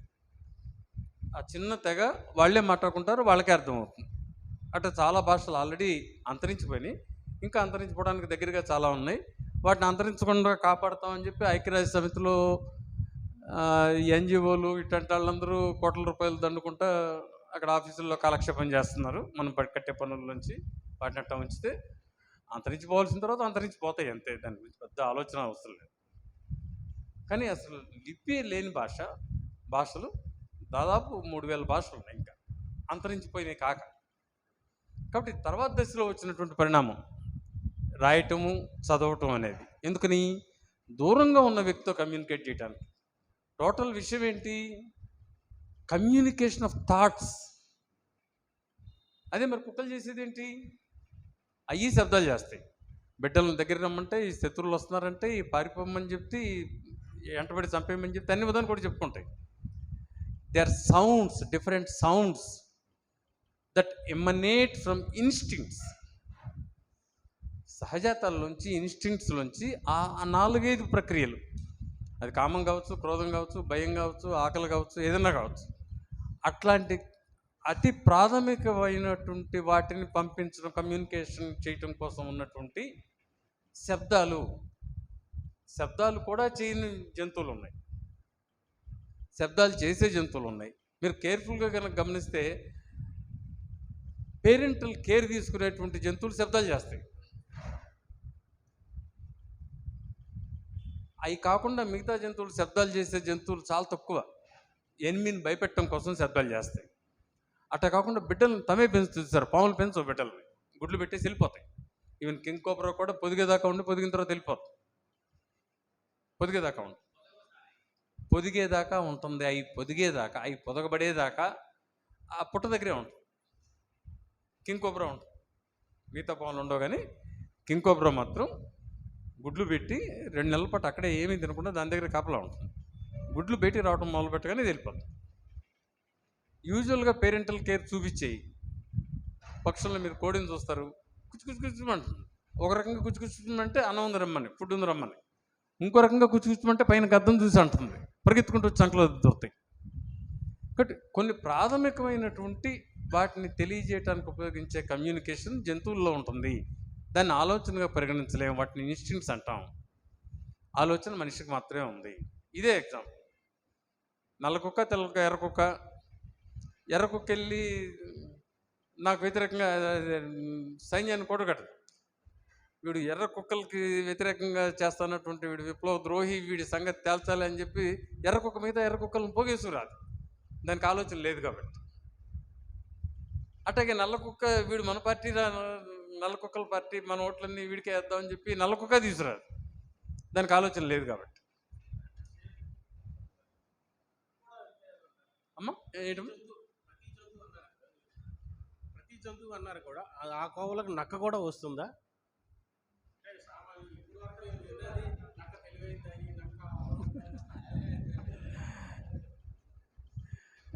నక్కే కాదు, అసలు నక్క 4 కాళ్ళ మీద నడుస్తుందంటేనే వెనకబడి ఉందని అర్థం. దాని నుంచి 2 కాళ్ళ మీదకి వచ్చినాయి ఆల్రెడీ బైపిట్స్. గొరిల్లా, చింపాంజీలు దాదాపు 2 కాళ్ళ మీదకి వచ్చేసినాయి. ఆ తర్వాత నియాండర్తల్స్ వీళ్ళందరూ వచ్చిన తర్వాత మానవుడు వచ్చాడు. కాబట్టి నాకు కూడా అంతే అత్యంత ప్రాథమికమైన స్కిల్స్ ఉంటాయి. ఇప్పుడు సపోజ్ ఒక ఇది ఉందనుకోండి, బేరు ఉందనుకోండి, ఎలుగుబంటు 4-5 కిలోమీటర్ల దూరంలో దాని ఆహారాన్ని అది వాసన చూడగలుగుతుంది. మరి మనం ఎందుకు చూడలేకపోతున్నాం? ఒక గద్ద చూసేంతగా మనం ఎందుకు చూడలేకపోతున్నాం? ఒక కుక్క వాసన పట్టినంతగా మనం ఎందుకు వాసన పట్టలేకపోతున్నాం? మీరు ఎప్పుడన్నా సెంటిపీడ్స్, మిల్లీపీడ్స్ చూసారా? ఇంతంత పురుగులు తిరుగుతుంటాయి ఎర్రగా. దాన్ని ఏదైనా కాగితంతో టచ్ చేసిన గుండ్రంగా చెకుడిలా చుట్టుకుపోతుంది. అంత చిన్న స్పర్శన అది గుర్తిస్తుంది, మనం గుర్తించలేని మనకి ఇంత తోలుబంధం ఏంటి? మనకు జ్ఞానేంద్రియాలు ఏమేని? జ్ఞానేంద్రియాలు సమాచారాన్ని విశ్లేషించడం మొదలుపెట్టిన తర్వాత 5 కిలోమీటర్ల దూరంలో చూడాల్సిన అవసరం మనకు లేదు. ఇండైరెక్ట్ ఎక్స్పీరియన్స్ వచ్చేసినాయి. అందువల్ల ఇంకా పెద్దగా ఫ్రాంటల్ నియోకార్టెక్స్ పెరిగి మనకు జ్ఞానాన్ని ఇచ్చింది. సో ఆ రకంగా మానవుడితోనే ఆలోచన స్టార్ట్ అయింది, మానవుడితోనే భాష స్టార్ట్ అయింది. భాష, ఆలోచన పనివేసుకున్నాయి. ఎందుకంటే సామూహిక జీవనం కాబట్టి. ఈ సామూహిక జీవనంలోంచే తత్వశాస్త్రం వచ్చింది. ఈ తత్వశాస్త్రంలో దేవుడు ఉన్నాడు అనుకునేది పదార్థం ప్రాథమికం, భావం కాదు, లేదా దేవుడు కాదు అనేటువంటిది ఒకటైతే, కాదు దేవుడే అన్నిటికీ కారణం, దేవుడే ప్రకృతి ఇట్లా ఉండాలని నిర్ణయించాడు అనుకునేది ఇంకో కారణం. ఈ కారణంతో సైంటిస్టులు అందరూ ఉన్నారు కాబట్టి సైన్స్ వెనకబడుతుంది. కాబట్టి సైన్స్ మనకి ఇన్నాళ్ళు వెనకబడటానికి కారణం కూడా తాత్విక మూలాల్లో ఉన్నాయి. సైంటిఫిక్ తత్వశాస్త్రం మనం కనుక పిల్లలకి నేర్పిస్తే ఇంతకంటే చాలా చాలా ఎక్కువ జ్ఞానవంతులు అవుతారు. సమాజం ఇంతకంటే చాలా వేగంగా పరిణామం చెందుతుంది. ఇంతలో అన్న చెప్పు. నమ్మ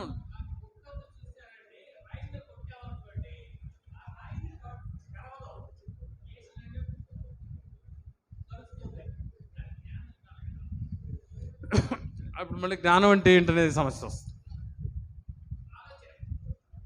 మళ్ళీ ఆలోచన అంటే ఏంటనేది సమస్య వస్తుంది. ప్రతిదానికి మనమేమి అయ్యప్ప భక్తులం కాదు కాబట్టి ఎవడు అరిస్తే స్వామియే శరణం కానీ స్వామియే శరణం అని చెప్పి అరవం కాబట్టి జ్ఞానం అంటే ఏంటి, ఆలోచన అంటే ఏంటి అన్నిటికీ సమాధానాలు రావాల్సింది. ప్రశ్న అడిగితేనే బాగుంటుంది. ప్రశ్న అడగకుండా ఏదో చెప్పేసుకుని వెళ్తే అది బాగుంటుంది. దాన్ని నేను ఓన్గా చేసుకున్న క్లాసిఫికేషన్ ఏంటంటే, డేటాకి తెలుగులో పదం లేదు నాకు తెలిసి. డేటాని, సమాచారాన్ని, జ్ఞానాన్ని, వీటన్నిటినీ అర్ధరహితంగా కలగాపులంగా ఇంగ్లీషు, తెలుగు తెలిసిన వాళ్ళు, అది తెలిసిన వాళ్ళు, ఇది తెలిసిన వాళ్ళు, 2 తెలిసిన వాళ్ళు కూడా మాట్లాడేస్తుంటారు. కానీ మనం క్లారిటీ తెచ్చుకుంటే data is a collection of facts. ఎట్లాంటి కలెక్షను? ఇక్కడ 50 మంది కూర్చొని ఉన్నారు, పొద్దున 100 మంది ఉన్నారు. అక్కడ 2 కాకులు రెట్లు వేసినాయి, 3 కాకులు రెట్లు వేయలేదు. అన్నీ నిజాలే, ఏ కలెక్షన్ ఆఫ్ ఫ్యాక్ట్స్. వీడికి ఏది ఎక్కింది అనుకుంటారు. నేను కనుక మీకు ఆ సమాచారం ఇస్తే వీడికి ఏది ఎక్కింది అనుకుంటారు. ఇక్కడ పొద్దున 100 మంది ఉన్నారు, ఇప్పుడు 50 మంది ఉన్నారు. అక్కడ 3 కాకులు ఉంటే 2 కాకులు రెట్లు వేసి ఏమో ఇప్పుడు ఎందుకు, వాటికి దీనికి మధ్య ఏంటి సంబంధం? So that is data, A collection of facts.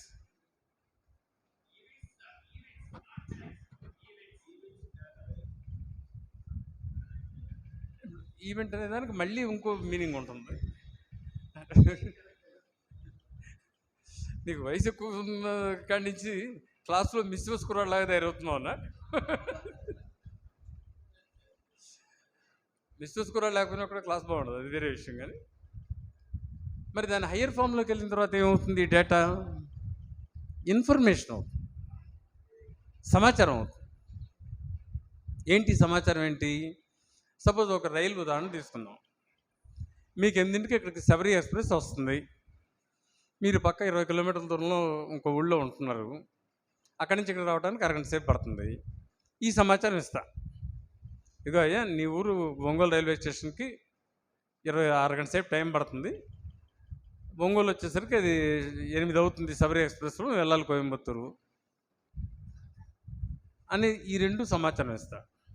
అట్లా కాకుండా శబరి ఎక్స్ప్రెస్ 8 గంటలకు వస్తుంది, నాకు మధ్యాహ్నం ఆకలి అయింది. 2 సమాచారం, 2 డేటానే. కానీ ఏమైంది అక్కడ? ఆ డేటాకి మధ్య కనెక్షన్ ఉంది.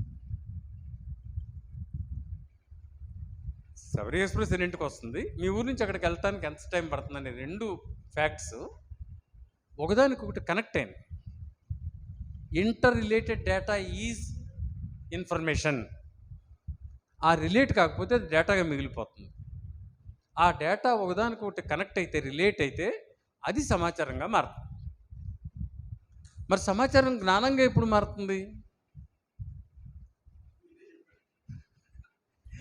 ఢిల్లీ వెళ్ళాల్సినడికి నేను శబరి ఎక్స్ప్రెస్ టైం చెప్తాంటే, కోయంబత్తూరు రైలు గురించి చెప్తాంటే నన్ను సావగొట్టం స్వామి, తమిళనాడు ఎక్స్ప్రెస్ ఇటు వెళ్ళి తమిళనాడు ఎక్స్ప్రెస్ 8ంటికి వచ్చిందో చెప్పు, నీకు తెలిస్తే చెప్పు, లేకపోతే నన్ను వదిలేయమంటాడు.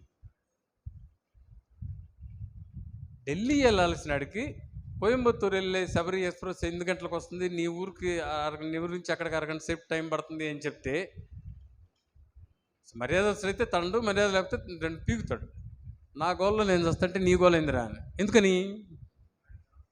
సమాచారం ఇచ్చాం కదా, డేటా కాదు, కరెక్ట్ ఇన్ఫర్మేషన్ ఇచ్చాం. వాడికి అవసరం లేదు, ఆ సమాచారం వాడికి అవసరం లేదు, కోయంబత్తూరు వెళ్ళేవాడికి అవసరం. కాబట్టి సమాచారం జ్ఞానంగా మారాలంటే అక్కడ ఇంకో స్టెప్ ఎక్కాలి. That's why call purposefully integrated information is knowledge. దేని పడితే దాన్ని నాలెడ్జ్ అనకూడదు, దేని పడితే దాని జ్ఞానం అనకూడదు.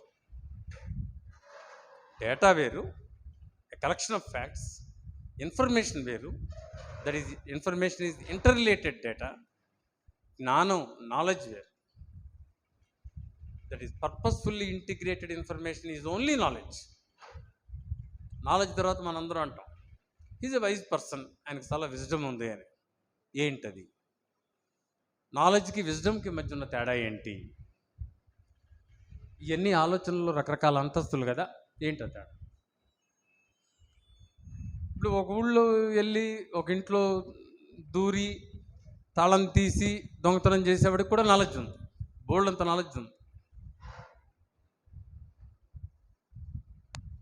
అది మంచి చేసే నాలెడ్జా, చెడు చేసే నాలెడ్జ్? అతనికి విజ్డమ్ ఉందని అనగలమా? సరే, డబ్బులు తీసుకుని మోడీ గొప్పడని చెప్పేవాడికి సరే, వాడికి ఏముందో ఆలోచించాలి, కొత్త పేర్లు పెట్టాలి. మోడీ కొత్తడు వచ్చిన తర్వాత కొత్త భాషలను ఎన్నుకోవాల్సిన పరిస్థితి వచ్చింది. భావాలను మార్చుకోవాల్సిన అవసరం లేకపోయినా కొత్త భాషలు, కొత్త మార్గాలు ఎన్నుకోవాల్సిన పరిస్థితి వస్తుంది. కానీ కాబట్టి దొంగతనం చేయడానికి వెళ్ళేవాడికి కూడా నాలెడ్జ్ ఉంటుంది, ఎట్లా దొంగతనం చేయాలో వాడికి తెలుసు. చదువు చెప్పే టీచర్ గారికి తెలుసు, ఆయనకి నాలెడ్జ్ ఉంది. మరి విజ్డమ్ ఏంటి? Knowledge is wisdom which can be used for universal good. అందరు మనుషులకి మేలు చేసేదైతే, ప్రకృతికి మేలు చేయకుండా అందరు మనుషులకి మేలు చేయలేం. మన ఇంట్లో గొర్రె పిల్ల, మన ఇంటి మీద పావురం, ఇంటి ఎదురుగుండా చెట్టు, ఇవన్నీ లేకుండా మానవుడు బతకలేడు. కాబట్టి నేను మానవుడికి మేలు అంటున్నానంటే అన్నిటికీ మేలులోనే, దోమలకి, కరోనా వైరస్ లాంటి వాటికి తప్ప. కాబట్టి మరి విజ్డమ్ ఎవరికి ఉందనాలా? తనకున్న జ్ఞానాన్ని 10 మంది, తనకున్న నాలెడ్జ్ అందరి అవసరాల కోసం, కామన్ అవసరాల కోసం ఉపయోగించేవాడికి విజ్డమ్ ఉందన్న. మరి విజన్ ఎవరికి ఉందనాలా? దూరదృష్టి అంటే డబ్బులు మూటలు కట్టి ఆస్తులు కొని పిల్లలకి ఇచ్చి వాళ్ళతో అమలకలు తిట్టించుకుని, అది కాదు దూరదృష్టి అంటే.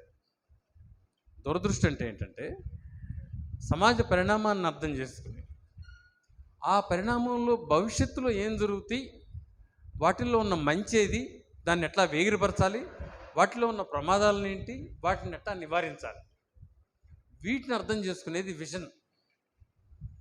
సో డేటా వేరు, ఇన్ఫర్మేషన్ వేరు, నాలెడ్జ్ వేరు, విజ్డమ్ వేరు, విజన్ వేరు. ఇవన్నీ రకరకాల అంతస్తుల్లో ఉన్నటువంటి ఆలోచనలు. ఈ క్లారిటీ ఏమీ లేకుండా ఎక్కాల పుస్తకం బట్టి పట్టించడం పొరపాటు అనుకోండి.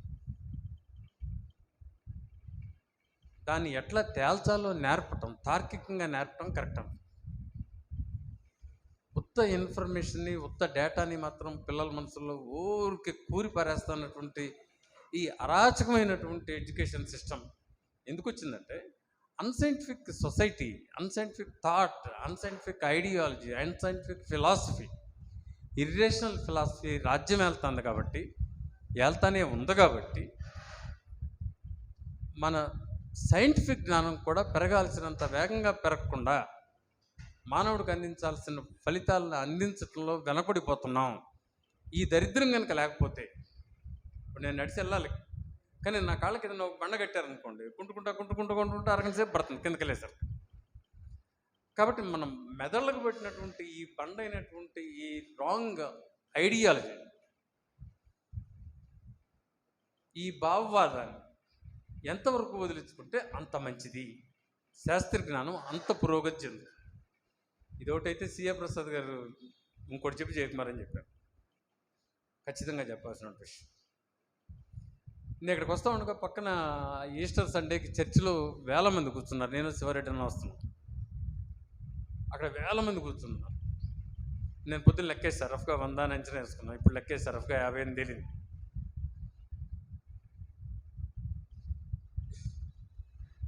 చాలా పరిమితమైన సంఖ్యలో ఆలోచన చేసేవాళ్ళం ఉన్నాం. క్షేత్రంలోకి వెళ్ళి పనిచేసేవాళ్ళం ఇంకా తక్కువ మంది. మరి ఏం చేయాలి మనం? అసలు ఈ భూమి మంది కాదు.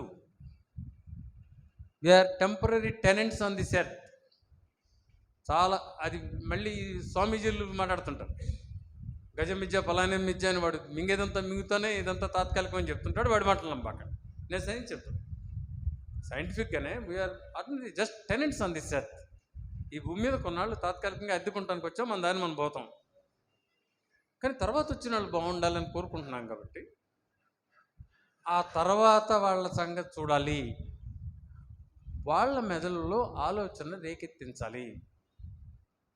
వాళ్ళందరూ నల్ల బట్టలు వేసుకుని ఇంత వయసప్పటి నుంచి సొమ్మేసన్నం అయ్యప్ప అని గొంతు గీరబోయేటట్టు అరుస్తూ ఉంటే చలికాలంలో చీదరగా ఉంటుంది, ఇబ్బందిగా ఉంటుంది. పసిపిల్లల మనసులన్నింటినీ నాశనం చేసేస్తున్నారు, నలిపేస్తున్నారు. అయ్యప్ప మీద నాకు వ్యతిరేకంగా, కానీ అది తప్ప ఇంకేది ఆలోచించడానికి వీలు లేకుండా, ప్రశ్నించడానికి వీలు లేకుండా వాళ్ళ సహజమైనటువంటి తెలివితేటలన్నింటినీ అరుపులతోనూ కేకలతోనూ నింపేయటం తప్పు. మరి ఏది కరెక్టు? వాళ్ళు అసలు ఆలోచించిన వాళ్ళ అసలు సింపుల్ విషయం ఏంటంటే, మామూలు మనందరికీ తెలిసిన కామన్ సెన్స్ కదా, తెలియనాడు అడగాల, తెలిసినాడు చెప్పాలా. ఇది ఎక్కడ ఎడ్యుకేషన్ సిస్టమ్ నాకు అర్థం కాదు. తెలిసినాడేమో ప్రశ్న అడుగుతాడు, తెలవనాడేమో సమాధానం రాయమంటాడు.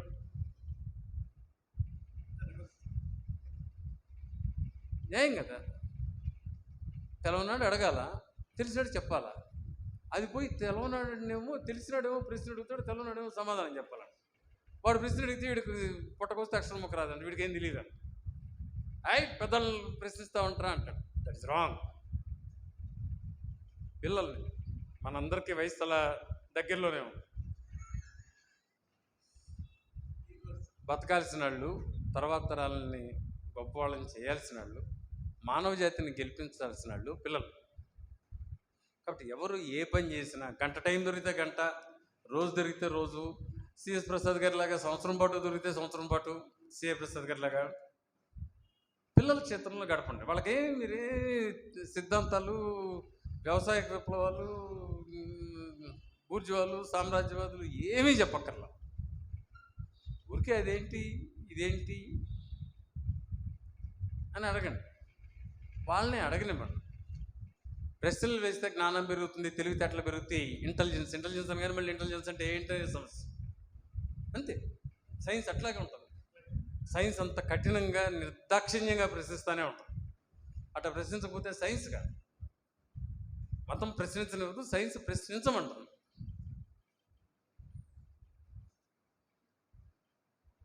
కాబట్టి before I conclude, CA Prasad గారు లాంటి వాళ్ళు చేస్తానట్టుగా పిల్లల్లోకి వెళ్ళి ఈ సిద్ధాంతాలు ఏమీ వాళ్ళకి రుద్దక్కర్లా. తప్పు కూడా అది. తర్వాత తరం మీద మనం ఆధిపత్యం చలాయిద్దాం అనుకోవటం, మనం ఇప్పుడు అనుకుంటున్నట్టుని వాళ్ళు నమ్మి తీరాలని అనుకోవటం, వాళ్ళు అదే పాటించాలనుకోవటం, ఇవన్నీ కూడా చూడాలి లక్షణాలు. అట నమ్మకర్లా. మనం నమ్మింది వాళ్ళు నమ్మాల్సిన అవసరం లేదు. మన సెట్ ఆఫ్ వాల్యూస్ వేరు కావచ్చు, తర్వాత జనరేషన్ సెట్ ఆఫ్ వాల్యూస్ వేరు కావచ్చు. మీకు నా అనుభవం పంచుకుంటా, సార్కి తెలుసు అనుకుంటా. నేను నెల్లూరు హాస్పిటల్లో సూపరింటెండెంట్గా పనిచేస్తున్నప్పుడు ఎవరో పెద్దలందరూ కలిసి ఒక మీటింగ్ పెట్టి, నేటి యువతలో పడిపోతున్న నైతిక విలువలు అని చెప్పి ఒక మీటింగ్ పెట్టి, పెట్టిన వాళ్ళు పెట్టుకోవచ్చు కదా, పెళ్ళికెళ్తా పిల్లిని సాకని పెట్టుకున్నట్టు నన్ను కూడా పిలిచి, ఎవరో చెప్తే డాక్టర్ గారు మాట్లాడుతారంటే నన్ను కూడా పిలిచి నా పేరు కూడా వేశారు పాంప్లెట్. సరే పిలిచిన తర్వాత తప్పేదే ఉంది, వెళ్ళా. పక్కనే టౌన్ హాల్ హాస్పిటల్కి అంతా 100 మీటర్ల దూరంలో వెళ్తే అందరూ జనాలందరూ కూర్చున్నారు. ఒక 400-500 మంది దాకా ఉన్నారు. ఇక్కడ స్టేజ్ మీద 20-25 మంది ఉన్నారు. అక్కడ లోకల్ ఎమ్మెల్యే గారితో సహా జరిగే 2 ఏళ్ళు అవుతుంది, 2 దాకా 7 ఏళ్ళు అవుతుంది. నేటి యువతనంలో పడిపోతున్న విలువలు అంటే 2-3 మాట్లాడారు. ఎమ్మెల్యే గారు కూడా మాట్లాడారు. ఆ తర్వాత నన్ను 4వ వాడుగానే 5వ వాడుగానే పిలిచారు. పిలిస్తే నేను వెళ్ళి అడిగా, మీరందరూ బహుశా నేటి యువతరంలో విలువలు పడిపోతున్నాయి అని నమ్మే మీటింగ్ పెట్టినట్టున్నారు. సరే పడిపోయినాయి అనుకుందాం, ఈ యువతరాన్ని పెంచింది మీరే కదా, ఈ యువతరాన్ని పెంచిన ముసలిదోళ్ళరా, మీరు ఇట్లా పెంచింది కాకుండా ఎదురు పిల్లలకు విలువలు పడిపోతున్నాయి గాడిదిల్లారా అని చెప్పాడు. కాబట్టి యువతరంలో విలువలు పడిపోతున్నాయి అంటే మనం సరిగ్గా పెంచలేదని అర్థం. ఆ తర్వాత వెనక్కి తిరిగి ఎమ్మెల్యే పేరు ఏదో ఉంది, అనిల్ కుమార్ యాదవ్.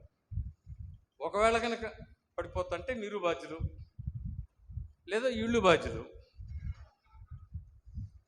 అనిల్ కుమార్ యాదవ్ మళ్ళీ లేచి, డాక్టర్ గారు మీరు అబద్ధం చేసుకుంటున్నారు, నేను ఎప్పుడు తప్పు భాష ఉపయోగించలేదు, నేను ఎప్పుడు విలువలతో బతికానన్నాడు.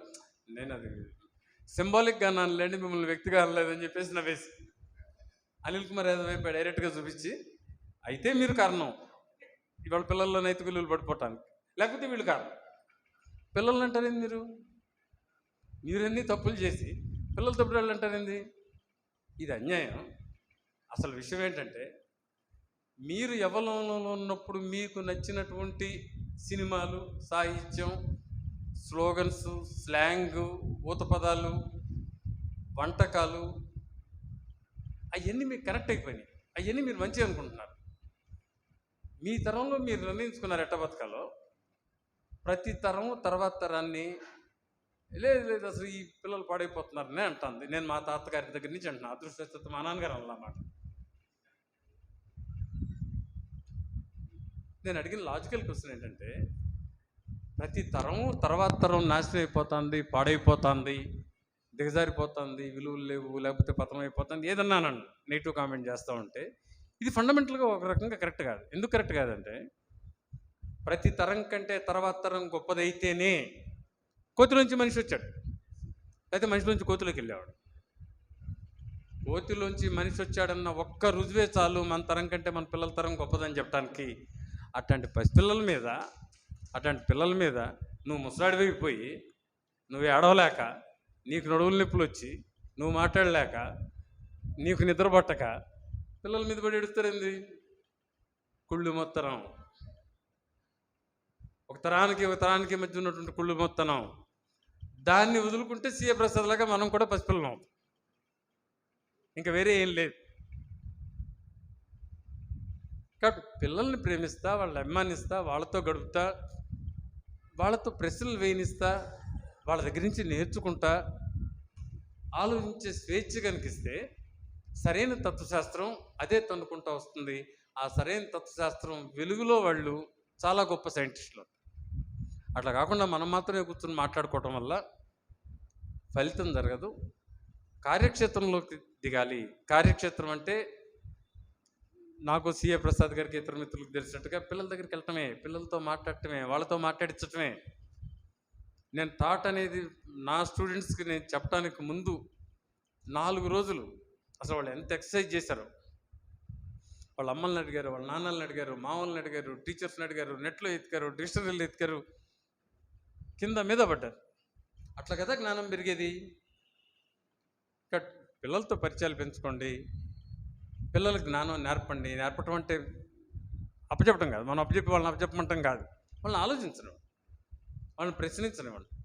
తెలిస్తే తెలుసు చెప్పండి, తెలియకపోతే నమ్రతగా ఒప్పుకోండి. ఇందులో టీచర్స్ ఎవరైనా ఉంటే, నేను అనుభవం నుంచి చెప్తున్నా, నాకు తెలియదమ్మా ఈ విషయం అని చెప్పిన టీచర్ని ఏ విద్యార్థి అగౌరవంగా తక్కువగా చూడడు, ఉన్నతంగా చూస్తాడు. వయసు పెరిగే కొద్దికి ఇంకా ఇంకా ఉన్నతంగా చూస్తాడు. నాకు తెలియదమ్మా, నేను తెలుసుకుని చెప్తాను, నాకైతే దాని ఆన్సర్ తెలియదు అని చెప్పి నిజాయితీగా చెప్పినటువంటి టీచర్ని స్టూడెంట్ ఎంతో గౌరవిస్తాడు. చాగంటి కోటేశ్వరరావు గారు ఒక వీడియోలో చెప్పాడు, అది నాకు ఆశ్చర్యం వేసింది. అసలు I couldn't really believe that. ఆయన ఒక కథ చెప్తాడు. ఒక తండ్రి అంట పెన్ను ఎక్కడో పెట్టుకున్నాడంట, మర్చిపోయాడంట, కొడుకుని అడిగాడంట, అరే పెన్ను నువ్వే తీసావు కదరా అని. లేదు నాన్న నాకు తెలియదు, నేను తీయలేదన్నా. గాడిద నువ్వే తీసావు అని చెప్పి వాడిని బీకాడు. అయిపోయింది. తర్వాత తనకే గుర్తొచ్చింది పెన్ను ఎక్కడ పెట్టుకున్నాడు. వెళ్ళి పెన్ను తీసుకుని కాముగా తీసుకుని పెట్టుకున్నాడంట.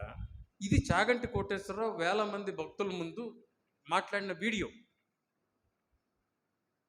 ఇప్పుడు ఆ తండ్రి కొడుకు క్షమాపణ చెప్పాలా వద్దా? ఆ గాడి చెప్తాడు, క్షమాపణ చెప్పకూడదంట తండ్రి. చెప్తే తండ్రి మీద గౌరవం, భయం, భక్తి పోతాయంట. చెప్పాడండి, ఆ వీడియో చూడండి. అరే అసలు ఇంత అజ్ఞానం, ఇంత డబ్బులు ఉన్నంత మాత్రాన ఇంత ఫేమస్ సెట్ అయిపోతారా? అసలు మన అందరికీ తెలుసు కదా అసలు దానికి. అది నేను తప్పు చేశాను నాన్న అంటే బిడ్డకి తండ్రి మీద గౌరవం పెరుగుతుందా? అట్లా కాకుండా కొట్టేసి ఆ తర్వాత పెన్ను దొరికిన తర్వాత కూడా ఎట్లా తెలుస్తుందో వీడు ఊహించుకోలేడా? మోటు మాటలో చెప్పుకోవాలంటే దొంగ నా కొడుక, నా కర్మగాలి నీకు పుట్టాను రా అనుకుంటాడు. ఆ కొడుకు తండ్రిగా గౌరవించడం ఈ మాటే అనుకుంటాడు ఆ కొడుకు. అట్లా గౌరవం పొందలేడు. గౌరవం పొందాలంటే నిజాయితీ ఉండాలి. అందులో ఇంటలెక్చువల్ నిజాయితీ చాలా ఎక్కువ ఉండాలి. తెలియని దాన్ని తెలియదని చెప్పుకోగలిగిన ధైర్యం ఉండాలి. తెలిసిందని చెప్పడానికి ధైర్యం కావాల్సింది, తెలియని దాన్ని ఒప్పుకోవడానికి ధైర్యం కావాలి. ఈ ధైర్యంతో మనం పిల్లల దగ్గరికి వెళ్తే తత్వశాస్త్రాన్ని వాళ్ళే నేర్చుకుంటారు. కాకపోతే చిన్న చిన్న పెద్దవాళ్ళం కాబట్టి, కొంత అనుభవం ఉంది కాబట్టి, కొన్ని పుస్తకాలు చదువున్నాం కాబట్టి కొంత హెల్ప్ చేస్తే మన రాబోయే పిల్లలందరూ కూడా చాలా గొప్ప మేధావులు అవుతారు. వాళ్ళందరూ బతకడం కోసమే కదా మనం ఈ తిప్పలంతా పడతాం. ఎందుకోసం మనం ఈ మీటింగ్లు కానీ ఇవన్నీ చేస్తున్నాం? ఎవరికి పల్లెకి కాదు, అందరం చాలా బిజీగా ఉండేవాళ్ళమే. తర్వాత తరం హాయిగా బతకాలంటే మనం చేయాల్సిన పనులు ఏంటని చర్చించుకోవడం కోసమే కదా. అందుకోసం పిల్లల దగ్గరికి వెళ్ళండి, యూత్ దగ్గరికి వెళ్ళండి, వాళ్ళు చాలా మంచివాళ్ళు. అందులో రాంగ్ ఎలిమెంట్స్ ఉంటాయి, మంత్రంలో కూడా రాంగ్ ఎలిమెంట్స్ ఉన్నట్టు అతనిలో కూడా ఉంటాయి. కానీ ఆ రాంగ్ ఎలిమెంట్స్గా వాళ్ళు అవ్వడానికి కూడా కారణం మనమే, మనం సరిగ్గా గైడ్ చేయకపోవటం వల్లే. అందుకని జస్ట్ పిల్లల్ని ప్రశ్నించనివ్వండి, మాట్లాడనివ్వండి, వాళ్ళనే సమాధానాలు ఎతకనివ్వండి, అవసరమైన చోట సాయం చేయండి. అప్పుడు తత్వశాస్త్రానికి విజ్ఞాన శాస్త్రానికి మధ్య ఉండాల్సిన కరెక్ట్ సమన్వయంతో విజ్ఞాన శాస్త్రం ఎందుకంటే ముందుకెళ్తుంది. నాకు ఈ అవకాశం ఇచ్చిన మీ అందరికీ చాలా థ్యాంక్స్. ఏమన్నా క్వశ్చన్స్ ఉంటే, సందేహాలే అవసరం లేదు, ప్రశ్నలు విమర్శలు ఎక్కువ ఇష్టం నాకు సందేహాల కంటే. దమ్మా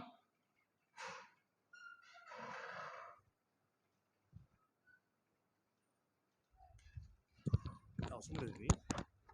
మీరు దేవుడు నమ్ముతారా? మీరు గుడికి వెళ్తారా? లేదా ఒకవేళ మీ కుటుంబ సభ్యులు రమ్మంటే కనుక మీరు వెళ్తారా?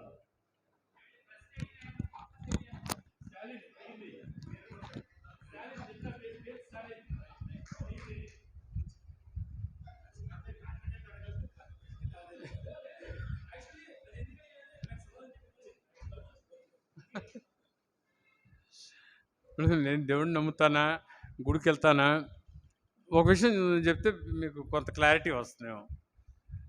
మేము 9th క్లాస్ పిల్లలు ఇప్పుడు 10th క్లాస్లోకి వచ్చిన పిల్లలందరం కలిసి సమ్మర్లో ఒక ప్రోగ్రాం పెట్టుకున్నాం. ఏదో ఒక రోజు అవన్నీ స్టాఫ్కి చెప్పాను, అరేంజ్మెంట్స్ అన్ని చేయమని చెప్పి. అరేంజ్మెంట్స్ అంటే ఏం కావాలి, బోధన వెళ్ళిన తర్వాత కాస్త మంచినీళ్ళు కావాలి, శ్మశానంలోకి వెళ్ళి పడుకుందాం. శ్మశానంలోకి వెళ్ళి పడుకుందాం. దెయ్యాలు లేవు నాయనా, అది అబద్ధం, అట్లా భయపడబాకండి అని చెప్పి నడపడం కోసం. దెయ్యాలే లేకపోతే మిగతా ఏముంటాయి? దెయ్యం లేనప్పుడు దెయ్యానికి ఆపోజిట్ ఎట్టా ఉంటుంది?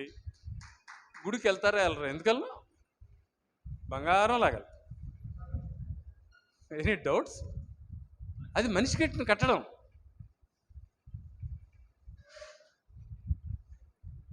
మనిషి ఇంజనీరింగ్ స్కిల్స్ ఉపయోగించి కట్టిన కట్టడాన్ని చూడటానికి నేనెందుకు వెళ్ళను? వెళ్తా. వెళ్తే ఏమైంది? చర్చికి వెళ్తా, మసీద్కి వెళ్తా. మీరు మా తురకపాలెం మసీద్ చూడండి, బుర్ర బద్దలవుతుంది ఆ ట్రిగ్నోమెట్రీ చూస్తే. 100 ఏళ్ల క్రితం కట్టిన మసీదు. ఇప్పుడు మన ఈ ఒంగోలు చర్చి చూడండి ఎంత అద్భుతంగా ఉంటుందో. మీరు అజంతా ఎల్లోరా గుహలకి వెళ్ళి చూడండి ఎంత గొప్పగా ఉంటాయో. అవన్నీ మనుషుల చేత తయారు చేయబడ్డాయి. వాటికేంటి మన అబ్జెక్షన్ ఏంటి? ఒక పార్క్కి వెళ్ళరా? వెళ్తామా వెళ్ళమా? మీ అందరికీ ఈ సందర్భంగా ఒకటి చెబితే బాగుంటుంది. భారత పౌరులుగా మనకు లేని హక్కులేంటి, ఉన్న హక్కులేంటి? చాలామంది చాలా చెప్పారు కదా. నేను న్యూజిలాండ్, ఆస్ట్రేలియా పార్లమెంట్లు చూసా, both upper house and lower house రెండింటికి వెళ్ళి. మరీ ముఖ్యంగా ఆస్ట్రేలియా పార్లమెంట్ చూసినప్పుడు ఒక నోటీస్ బోర్డు చూసా. ఏంటంటే టైమింగ్స్, విజిటర్స్ టైమింగ్స్.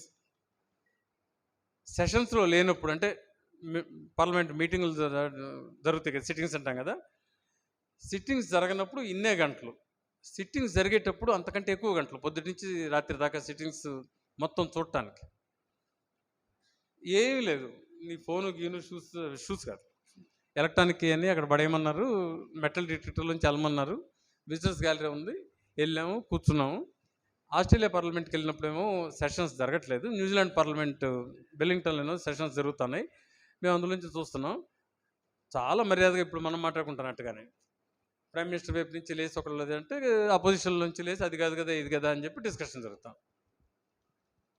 కాసేపు విన్న తర్వాత అది మనకు అర్థం కాదనే విషయం అర్థమయ్యి, ఆ ఇంగ్లీష్ లాంగ్వేజ్ అర్థమై సావు. మనకి ఇంగ్లీష్ వచ్చు, వాడి ఇంగ్లీష్ వేరు, వాడిదంతా విక్టోరియన్ క్వీన్ ఇంగ్లీష్, వాడి యాక్సెంట్, మన యాక్సెంట్ వేరు. ఏముంది మనకు తెలియదు ఏముంది? శ్రీకాకుళం వాళ్ళు వచ్చి ఇక్కడ మాడితే వాళ్ళు తెలుగు మాడుతున్నారు, ఒడిస్తే మాట్లాడుతున్నారు, అర్థం కాదు. న్యూజిలాండ్ ఇంగ్లీష్ ఎట్ అర్థమైతే వస్తుంది. ఒకటి అది అర్థమవుతుంది, రెండోది పాయింట్ ఏంటో మనకు తెలియదు, దేని మీద డిబేట్ జరుగుతుందో. కానీ భారత పౌరుడిగా భారత పాస్పోర్ట్ పుచ్చుకుని న్యూజిలాండ్, ఆస్ట్రేలియా పార్లమెంట్లకు వెళ్ళి లోపల కూర్చొని చూసే హక్కు నాకు ఉంది. భారత రాష్ట్రపతి భవన్లో గులాబీ తోటలోకి వెళ్ళే హక్కు నాకు లేదు. ఉంటే బాగుండు, ఆ గులాబీ తోట కూడా చూసొద్దాం. దాన్ని చూసిన దానికి, ఒక గుడిని చూసిన దానికి తేడా ఉండాల్సిన అవసరం ఏముంది? అన్నీ మనుషుల చేత చేయబడినయే కదా. మనుషుల చేత చేయబడకుండా ఇంకా అందమైనవి ఉంటాయి. సపోజ్ అమెరికాలో ఎల్లో స్టోన్ ఉంటుంది, భారతదేశంలో హిమాలయాలు ఉన్నాయి, చూద్దాం. విజిట్ చేయటానికి ఒక సైన్స్ సబ్జెక్ట్ మాట్లాడుకోవడానికి మధ్య కనెక్షన్ ఏంటి మిత్రులారా? ఇది ఎందుకు చెప్తున్నానంటే, ఒకవైపున తిరోగామి శక్తులందరూ మనందరం ఒకటే, వాళ్ళెవరో వాళ్ళు మాత్రం మన శత్రువులు అని చెప్పి చూపించి మన డివైడ్ చేసి కొద్దిమంది ఆదానీలకి అంబానీలకి మొత్తం దేశాన్ని ఇచ్చేయాలని ప్రయత్నిస్తున్నటువంటి టైంలో ప్రోగ్రెసివ్గా ఆలోచిస్తున్న వాళ్ళం అందరం, ఓకేరా నువ్వు ఇంతవరకు ఓకే కదా, నువ్వు సంవత్సరానికి ఒకసారి గుడికి వెళ్తావు అంతే కదా, వెళ్తే వెళ్ళు ఇంట్లో గోలపడలేక అని మనం కలుపుకోవాలా? లేక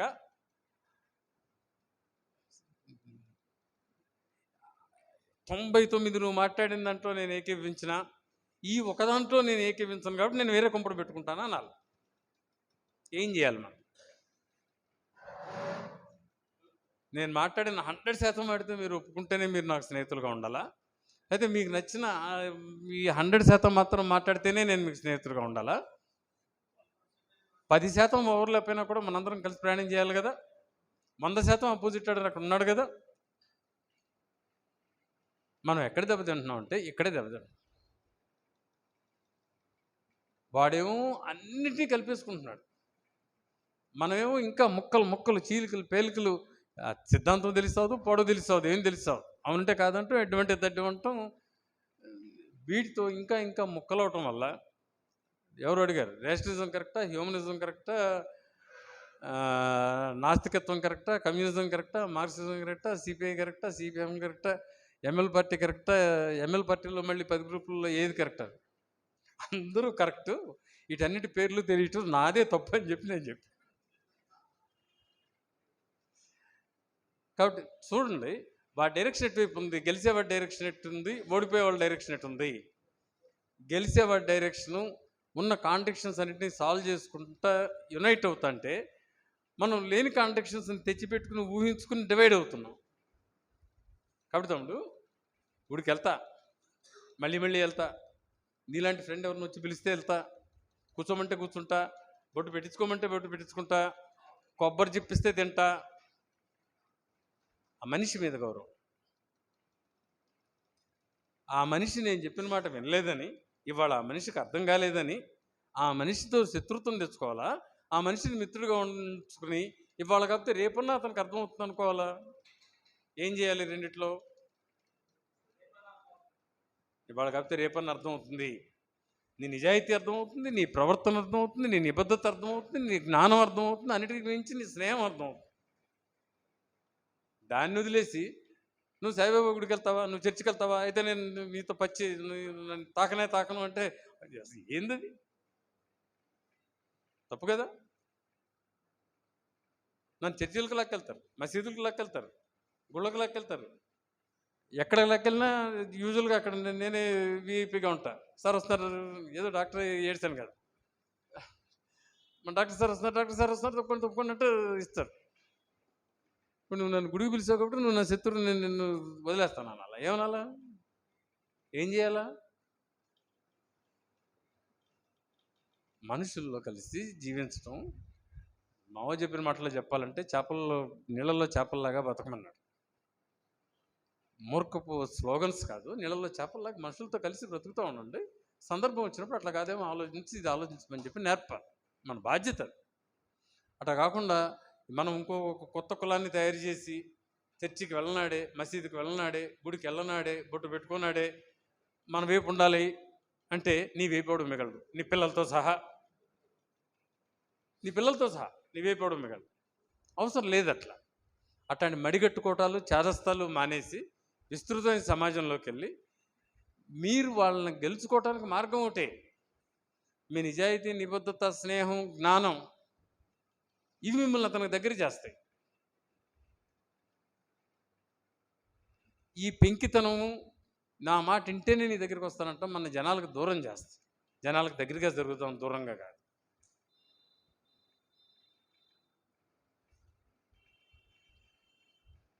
ఎనీ అదర్ క్వశ్చన్స్ ప్లీజ్? చాలా ఇన్ఫర్మేషన్ ఇచ్చారు సార్ మాకు. మా పాప ఇప్పుడు కూడా ఇలాంటి చిన్న చిన్న ప్రశ్నలు అడుగుతూ ఉండేది. నాకు చిన్నప్పుడు అలాగే ప్రశ్నలు వచ్చాయి. ఇప్పుడు కొంతవరకన్నా చెప్పగలుగుతున్నాను. మా అమ్మగారైనా వాళ్ళైనా ఎందుకు పెద్దాక ఈ ప్రశ్నలతో మమ్మల్ని చంపుతాం అనే ఫీలింగ్ అవుతూ ఉంటారు. అటు మా పిల్లల్ని మా అమ్మని కన్విన్స్ చేసి ఏదో నా ప్రయత్నం వరకు నేను చేస్తున్నాను. అయితే ఈ గతంలో వెపన్ వార్ జరిగేది, మధ్యలో బయో వార్ లాగా వచ్చింది. ఇప్పుడు మైండ్ వార్ను కూడా ఎలా ఎదుర్కోవాలో సార్ చాలా బాగా చెప్పారు మనకి. చాలా థ్యాంక్ యూ సార్. అయితే జస్ట్ ఇంకొక ఇన్ఫర్మేషన్ సార్, ఆర్టిఫిషియల్ ఇంటెలిజెన్సీ అనేది ఏదో చెప్తున్నారు, దాని గురించి 1 minute.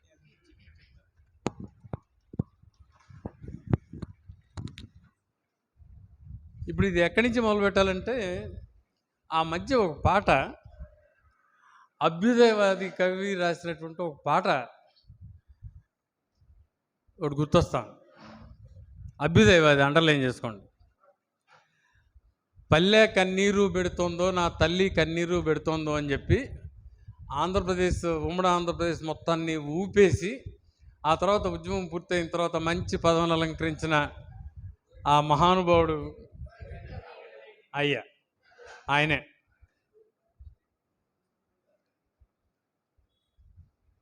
మీరందరూ ఆలోచించండి. ఇప్పటికీ స్త్రీలే ఇంట్లో వంట చేస్తున్నారు. ఏ స్త్రీ అయినా, మీ భార్యలు కానీ కూతుళ్ళు కానీ 90% అదే జరుగుతుంది కాబట్టి మాట్లాడుతున్నా. మీరు వెళ్ళి ఏడవండి, నా రుబ్బుడు రోలు ఏమైందో, నా రుబ్బుడు రోలు ఏమైందో, నా పల్లె కన్నీరు పెడుతోందో, నా రుబ్బుడు రోలు ఏమైందో అని చెప్పు తీసుకు కొడుతుంది. చచ్చినాడ బుద్ధి ఉందో లేదురా? మా అమ్మ, మా అత్త, నేను ఎన్నేళ్ళు ఆ రుబ్బు రోలుతో నీకు పచ్చడి చేయలేక చచ్చాము, నీకు ఇడ్లీ లేక చచ్చాము. ఆ మిక్సీ వచ్చిన తర్వాత, ఆ గ్రైండర్ వచ్చిన తర్వాత హాయిగా బతుకుతుంటే నీకు రుబ్బుడు రోలు కావాల్సి వచ్చిందిరా? చచ్చినాడు, నువ్వు రుబ్బురా తెలుస్తున్నాను. కమ్మరి కులం కావాలా? కుమ్మరి అదేది కొలిమి కావాలా? నేతల మగ్గం కావాలా? ఎవరిని మాయ చేయడానికి మాట్లాడుతానట్టే మాటలు. యంత్ర విధ్వంసకారులని ఫ్రెంచ్ విప్లవంలో అది ఒక పీస్ ఉండేది. యంత్రాలు వచ్చినాయి కాబట్టి మన జీవితాలన్నీ నాశనం అయిపోతున్నాయి అని చెప్పి. యంత్రాల వల్ల జీవితాలు నాశనం వల్ల, యంత్రం ఎవరి చేతుల్లో ఉందన్న దానివల్ల జీవితం నాశనం. మిత్రులారా, నేను మెయిన్ స్ట్రీమ్ కమ్యూనిస్ట్ పార్టీలతో విభేదించిన సందర్భం ఎప్పుడంటే, కొన్నాళ్ళు వాళ్ళు చెప్పినట్టు చేసి ఒక 4 రోజుల తర్వాత తీవ్రమైన విభేదం వచ్చింది. ఎప్పుడంటే, బ్యాంకు ఉద్యోగస్తులు ప్రధానంగా, ఇంకా కొద్దిమంది కంప్యూటర్లు రావడానికి వీల్లేదు, కంప్యూటర్లు వస్తే మా ఉద్యోగాలు పోతాయి. గుంటూరు బ్రాడీపేటలో ఒక 10 టైప్ కొట్టే ఇవి ఉండే. ఒక్కొక్క దాంట్లో స్టెన్సిలింగ్ 3 ఎన్నో కాపీలు వచ్చాయి ఒక్కోసారి టైప్ కొడితే. ఈ కంప్యూటర్ వచ్చి 100 మంది చేసే పని ఒకటి చేసేస్తే మా ఉద్యోగాలు పోతాయి అని చెప్పి వాళ్ళు అనుకున్నారు. ఉద్యోగాలు పోలేదు సరి కదా, పెరిగినాయి. పుంకాలు పెరిగినాయి. ఏ గ్రామంలో చూసినా జిరాక్స్ సెంటర్ ఉంది, ఏ గ్రామంలో చూసినా గ్రాఫిక్స్ చేసే సెంటర్ ఉంది, ఏ గ్రామంలో చూసినా ఫ్లెక్సీలు ఉన్నాయి. దానివల్ల వచ్చే ఇబ్బంది వేరు. ఉపాధి ఇప్పుడుగా పెరిగింది. సో మెషిన్లు వచ్చినప్పుడు ఉపాధి పెరిగింది. తెలియక అజ్ఞానం నుంచి యంత్ర విధ్వంసకారులు ప్రజల ఇమోషన్స్తో ఆడుకుని, ఆ ప్రజల ఇమోషన్స్లోంచి మహాకవులు అయిపోయినటువంటి గోరేటి వెంకన్నల తర్వాత ఏదో ఇది కూడా చేసినట్టున్నారు. రాజకీయ పార్టీలు ఏదో పెద్ద పదవులు కూడా ఇచ్చినట్టున్నారు. అది ఊపేసింది. అట్లా మన హిప్నాటిజంలోకి తీసుకెళ్ళటానికి ఏ పాటన్నా పడవచ్చు, ఏ పాటలో అయినా కూడా ఊగిపోతుంటారు. మీరు చూడండి, కల్వరీ సభలను జరుగుతుంటాయి, ఎంత హిస్టీరియాతో ఊగిపోతుంటారో చూడండి. కాబట్టి ఆ హిస్టీరియా ఏ పాటతో అన్నది ఇది చేయొచ్చు. ఆ పాట పాడి రాసిన వ్యక్తి, పాట పాడించిన వ్యక్తి, ఉత్తేజం తెప్పించిన వ్యక్తి ఎర్రజెండా పట్టుకున్నాడని వాడు చెప్పింది నేను తప్పది. టెక్నాలజీ పురోగమిస్తుంటుంది. ఏ తల్లి కూడా నాకు మిక్సీ వద్దు, నాకు గ్రైండర్ వద్దు, నాకు రుబ్బు రోలు కావాలా, నాకు రైస్ మిల్ వద్దు, తిరగలు కావాలా, దంపుడు బియ్యం కావాలా, నేను దంచుతాను అడుగు చెప్పు తీసుకోకూడదు, మామూలుగా కాదు. ఆ యంత్రాలు ఎట్లా అవసరమో కంప్యూటర్లు అట్లాగే అవసరం. ఆ కంప్యూటర్లో తర్వాత దశ ఆర్టిఫిషియల్ ఇంటెలిజెన్స్. ఎవరి చేతుల్లో ఉంటుంది ఆర్టిఫిషియల్ ఇంటెలిజెన్స్? సింపుల్. ఎవరి చేతుల్లో ఉంచుకోగలిగితే వాడి చేతుల్లో ఉంటుంది. సమాజం ఇట్లాగే ఉంటే అదాని చేతుల్లో ఉంటుంది, ఎలన్ మస్క్ చేతుల్లో ఉంటుంది. సమాజం ఇంతకంటే ఉన్నతంగా మారితే మనిషికి అది బానిస అవుతుంది, లేకపోతే మనుషులను బానిసలు చేసుకుని కొంతమందికి ఉపయోగపడదు. ఏ టెక్నాలజీ అయినా సరే అట్లాగే ఉంటుంది. కానీ టెక్నాలజీ పెరుగుతూనే వస్తుంది. పెరగకపోతే మానవుడు ఎట్లా అయ్యాం? కానీ టెక్నాలజీలో మనకు తెలిసినంత వరకు అత్యున్నత దశ చూస్తున్నాం. కాబట్టి ఆర్టిఫిషియల్ ఇంటెలిజెన్స్ నిన్న యానివర్సరీలో కూడా అదే టాపిక్ అయింది. ఆర్టిఫిషియల్ ఇంటెలిజెన్స్ ఏం చేయబోతుంది? అంతకుముందు టైప్ కొట్టే వాళ్ళందరినీ తీసేసి కంప్యూటర్ ఎట్లా వచ్చిందో, ఇప్పుడు కంప్యూటర్ కోడింగ్ రాసే వాళ్ళందరినీ తీసేసి ఆ కంప్యూటర్ కోడింగ్ అంతా అదే చేస్తుంది. Then what does a man do or what does a human do? మనిషి ఏం చేస్తాడు? Problem solving. సమస్య ఏంటి, ఆ సమస్యకు పరిష్కారం ఏంటి అని ఆర్టిఫిషియల్ ఇంటెలిజెన్స్ ప్లాట్ఫామ్కి చెప్పగలిగినాడు హయ్యర్ పొజిషన్లో ఉంటాడు. చెప్పలేనాడు జొమాటోలో చపాతీలు డెలివరీ చేస్తుంటాడు, అంతే. కానీ ఆర్టిఫిషియల్ ఇంటెలిజెన్స్ ఎవరి చేతుల్లో ఉంటుంది? డబ్బులున్నాడు చేతుల్లో ఉంటుంది, ప్రభుత్వం చేతుల్లో ఉంటుంది. ఆ ప్రభుత్వం డబ్బులున్నాడు ప్రజల చేతుల్లో ఉంటే ప్రజల చేతుల్లో ఉంటుంది.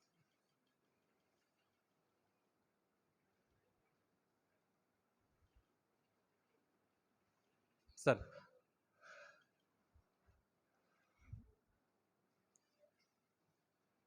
నేను మాట్లాడిన దాని మీద విమర్శలు ఉండొచ్చు అన్నాను కూడా, సరదాగా అన్నా ఇందాక. విమర్శిస్తేనే ఇంకా ఎక్కువ పొదినెక్కు.